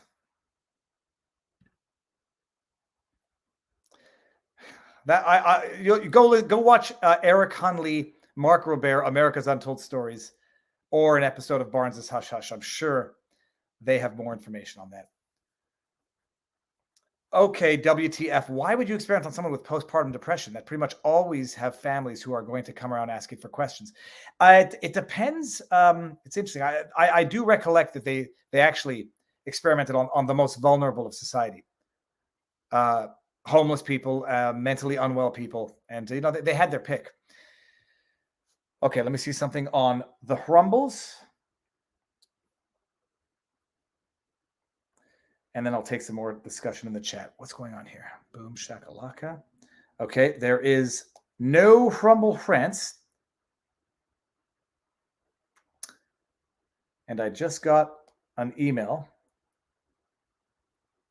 We're going to get some breaking news here, people. While we're live, there's an order coming out in United States District Court, Northern District of California. Rumble Inc. versus Google. Order denying motion to dismiss and to strike. Hold on, people. Breaking news. Breaking news coming from Viva Frei. Let's see here. So, by the way, all that to segue out of that's the latest from the Alex Jones. There's more going on here that people have to appreciate. Nothing sinister. At one point, the judge asked Karpova, "Do you believe that this trial is a staged event? Do you believe that this trial is a staged event?" I don't even know what that question means. I don't know how one is supposed to answer that question. But Karpova ended up answering yes, to some degree.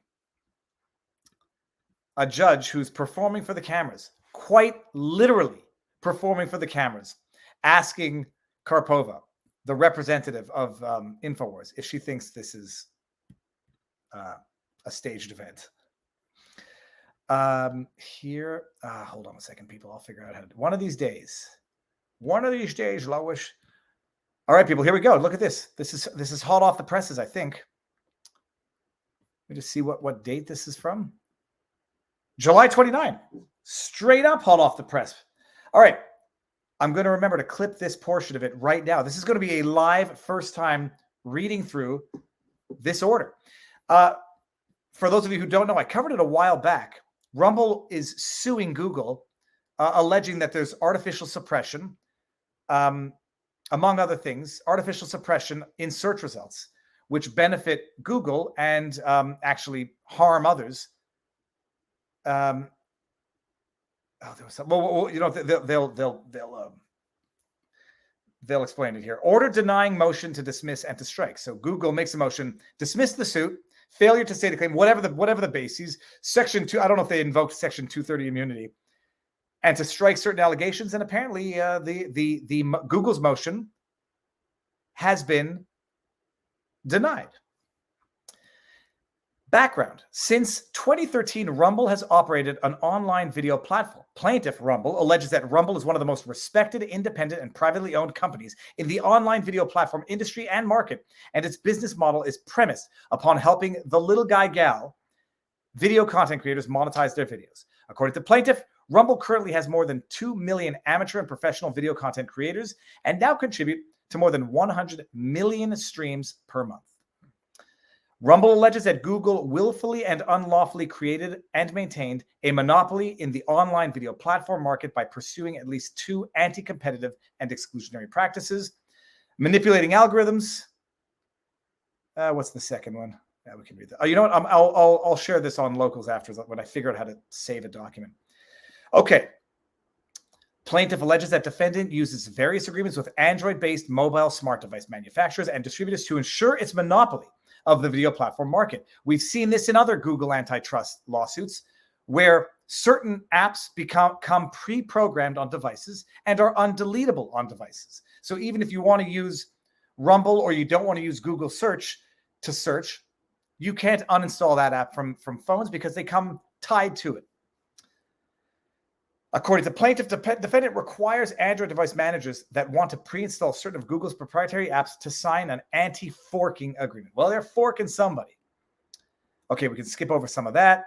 Plaintiff alleges that defendant uses the agreements to ensure that its entire suite of search-related products, including YouTube, is given premium placement on Android GMS devices. Okay, it's a tying issue here. Okay, fine. According to plaintiff, defendant's monopolist stronghold on search, obtained and maintained through anti-competitive conduct, including tying agreements in violation of antitrust laws, has allowed Google to unfairly and wrongly direct massive video search traffic to its wholly owned YouTube platform, and therefore secure monopoly profits from YouTube-generated ad revenue. What Rumble had shown was that even when Rumble has a video on Rumble that is, I forget exactly how it works, but the bottom line, you would go search for a video, and even if you searched for the Rumble video, Google would automatically direct you and priority-wise direct you to YouTube. To even, I think it was even unrelated YouTube videos, but they would direct you to YouTube, which Google owns through Alphabet, and not direct you to Rumble, even though Rumble was the first to post and had the only link. Okay, accordingly, plaintiff alleges that yada, yada, yada. Federal Civil Rule Procedure 8A requires a complaint to contain a short and plain statement of the claim showing that the pleader is entitled to relief. A defendant may move to dismiss a complaint for failure to state a claim upon which relief can be granted. Rule 12B. We've seen this everywhere. We've seen it everywhere. And by and large, we've seen the courts grant it pretty much reflexively by and large. In reviewing the plausibility of a complaint, courts accept factual allegations in the complaint as true and construe the pleadings in the light most favorable to the non-moving party, that's to say the plaintiff. Okay, fine. Motion to dismiss. Plaintiff pleads a single cause of action alleging defendant violated Section 2 of the Sherman Act. That's the Antitrust Act. Without real dispute, plaintiff has adequately alleged a Section 2 claim. First, it alleges that defendant obtained and maintains monopoly power in the online video platform market, asserting that YouTube controls 73% of global online video activity. Second, plaintiff alleges, among other things, that defendant with no valid business purpose or benefit to users designs its search engine algorithms to show users YouTube links instead of its competitors. Oh boy. According to plaintiff, Rumble and consumers are disadvantaged and competition is harmed in the defined market because Google provides self-preferencing search advantages to its wholly owned YouTube platform as part of its scheme to maintain its monopoly power and to reap monopolists' financial rewards. You have to appreciate also, by the way, it's not just monopolistic in terms of the way it controls and guides information. They reap financial benefit from doing it. You go to YouTube, you watch videos on YouTube, YouTube collects ad revenue from ad placement. It artificially, what's the word? I won't say fraudulently, but I'll think it. It artificially manipulates the results such that YouTube videos, even unrelated to the search, will come up before the actual original platform on which the video is linked, Rumble, denying Rumble of the profits because Rumble runs ads also, procuring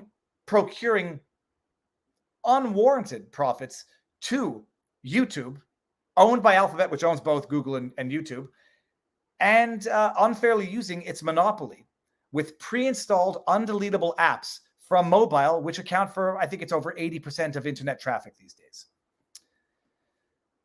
This is really cool, actually. Instead, defendant's motion is based on the somewhat counterintuitive premise that plaintiff has pled too much. Yeah, okay, go on. I'm not saying this sounds stupid. I'm saying I'm listening. Defendant argues that plaintiff's amended complaint should be broken into distinct theories of liability based on 1, self-preferencing, 2, tying of the YouTube app to other Google apps, and 3, unlawfully dominating the search market with agreements involving distribution of defendant's search product. Defendant does not dispute that plaintiff has adequately pled a Section 2 claim based on its theory of liability self-preferencing, but argues that the second and third theories, tying and unlawful domination of the search market, should be dismissed. Separate for the sake of filing 2 separate suits? That's interesting. It doesn't say that they don't have claims. It says that they are distinct and should be then severed. The only authority defendant cites for the premise that a court can disaggregate a single Section 2 cause of action into 2 subtheories, then scrutinize and potentially dismiss some subtheories without dismissing the entire cause of actions, comes with 2 unpublished district court cases. Unpublished typically means they don't carry precedential value. Oh, let me see. I just have to make sure Barnes is not in the house. He's not. Okay. They don't carry precedential value. And is in there, were never intended to be published for the purposes of citation. And by the way, the court is picking up on the absurd idea here. Break up the claims so that you can then assess the separate claims to determine whether part of the disaggregated claim should be dismissed, as opposed to just leaving it as one and allowing it to proceed. And if the claim doesn't succeed on its entirety, certain aspects get dismissed while others get granted. Courts don't typically like multiplying procedures uselessly, which is, it seems to be exactly what Google is asking for here. Defendant does not cite, and the court has been unable to find any Supreme Court or Ninth Circuit authority ratifying this approach. And this sort of parsing urged by defendants is at least arguably in tension with the Supreme Court's direction that Sherman Act plaintiffs, quote, should be given the full benefit of their proof without compartmentalizing the various factual components and wiping the slate clean after scrutiny of each. That's pretty obvious. Okay. Defendant's motion to dismiss is accordingly is denied. Motion to strike. Strike paragraphs 34th. I don't know what these paragraphs are going to be. This might be a little more detailed than we can go into right now. These paragraphs generally concern plaintiffs. Motion to strike means remove them from the lawsuit, but retain the rest of the lawsuit intact. These paragraphs generally concern plaintiffs' allegations that Google has unlawfully achieved and continues to maintain a monopoly in the online video platform market by conditioning access to its mobility operating systems, mobile operating system, and defendants' other popular services. Yada, yada, yada. Okay, fine. Plaintiff argues that the allegations defendant seeks to strike relate to the forms of exclusionary conduct that are properly considered in adjudicating a monopolization claim, and further argues that, quote, antitrust claims are to be adjudicated as a whole, not parsed into discrete pieces. Let's see here. What's interesting here? For the same reason underlying the court's denial of the motion to dismiss, defendant has not shown that the allegations are so redundant, immaterial, impertinent, or scandalous, the criteria required. There are 4 different criteria to strike. Scandalous typically means there to offend, there to shock, but not of substantive relevance to the suit. Impertinent, irrelevant, immaterial, and impertinent. There's probably a distinction there. Impertinent, not relevant. Immaterial, useless. I don't know why that would be different. And then redundant would just be saying the same thing 5 different ways, of which I've been accused of doing from time to time.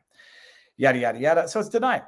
Defendant's motion to dismiss and to strike is denied. The court sets a telephonic case management conference on August 30th. Ooh, let's see if that's going to be broadcast. Parties shall submit an updated joint case management statement by August 23. All counsel shall use the... Okay, anyways, this is a published case, so done. Okay. So that's going to proceed to discovery. That is going to be very interesting. Okay. Hey, we end with what was an unplanned white pill of sorts. There's going to be discovery, and it's going to be one heck of an interesting case. Several of the other antitrust lawsuits have not gone forward. This one's going forward. And I tell you, it couldn't have happened to a better company. I like Rumble. Go Rumble is right. Booyakasha.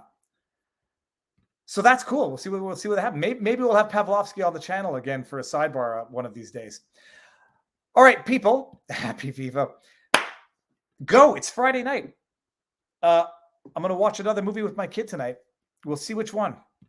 I'm thinking I want to watch happy comedy movies right now. I don't want to see bad, dark movies anymore.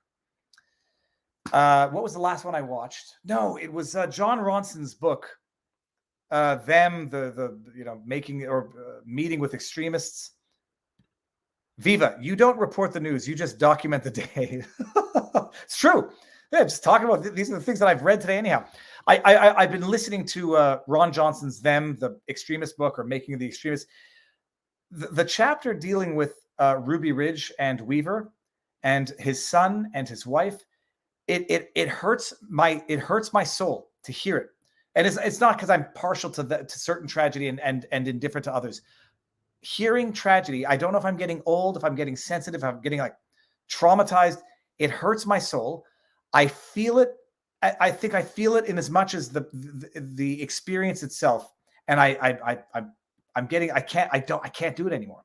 Like I've seen it all. I've seen enough. I don't think I get anything more now out of watching any more of it, out of learning any more. So I think tonight we're going to watch 21 Jump Street because I remember that being funny. We watched, people are going to judge me for the movies. We watched another movie. Some movies are getting increasingly inappropriate as they age. They shouldn't be canceled, but my goodness. Check out Fantastic Mr. Fox or Isle of Dogs. Screenshot. So with that, people, Big Trouble Little China.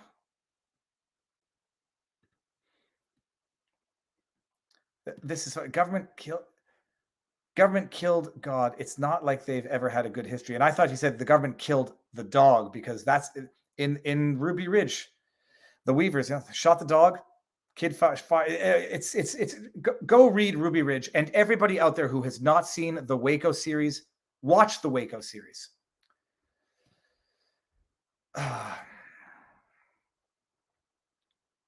Yes, I might not. I'm drinking. I'm gonna. Yeah, let's see. I'm gonna go exercise. Hey, Viva, left you a post in Locals about this, but the shirt story is I noticed evidence used in the Owens Direct was fraudulent. I researched and gathered data and proof mistrial. Can we talk? I can show you what I found. Don't contact me, but we'll see. I'll have a look in Locals. Let me just screen grab. But I'm an observer. I'm not a player. That's my general comment to that. Because you get a lot of queries. I'm not a player. I'm an observer. I'm an analyst, and it's a very fine line to watch. Yeah. Okay. Maybe I'll do that. Okay.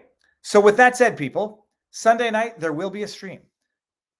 Tomorrow, Saturday, there'll be time. There will be time and there will be news.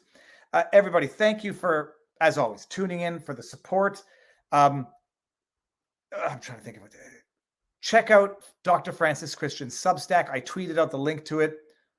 I forget what it is. It's on Twitter. It's in our Locals. Thank you all on Rumbles. Damn good news from Rumble, man. That is sort of shake. That is damn good news. It's damn good news. Win or lose, there will be discovery, and we will see. We will see, unless there's a gag order or a non-publication order, a publication ban. The chicanery that has been going on with the monopoly that controls 80% of online video, a monopoly of search engine, controls access to the monopoly of video online, 80% of it. Hey, who needs Dominion voting machines when you have Google and YouTube determining what you have access to? Okay, with that said, people, go enjoy the evening, enjoy the weekend. I will see you no later than Sunday, but probably tomorrow.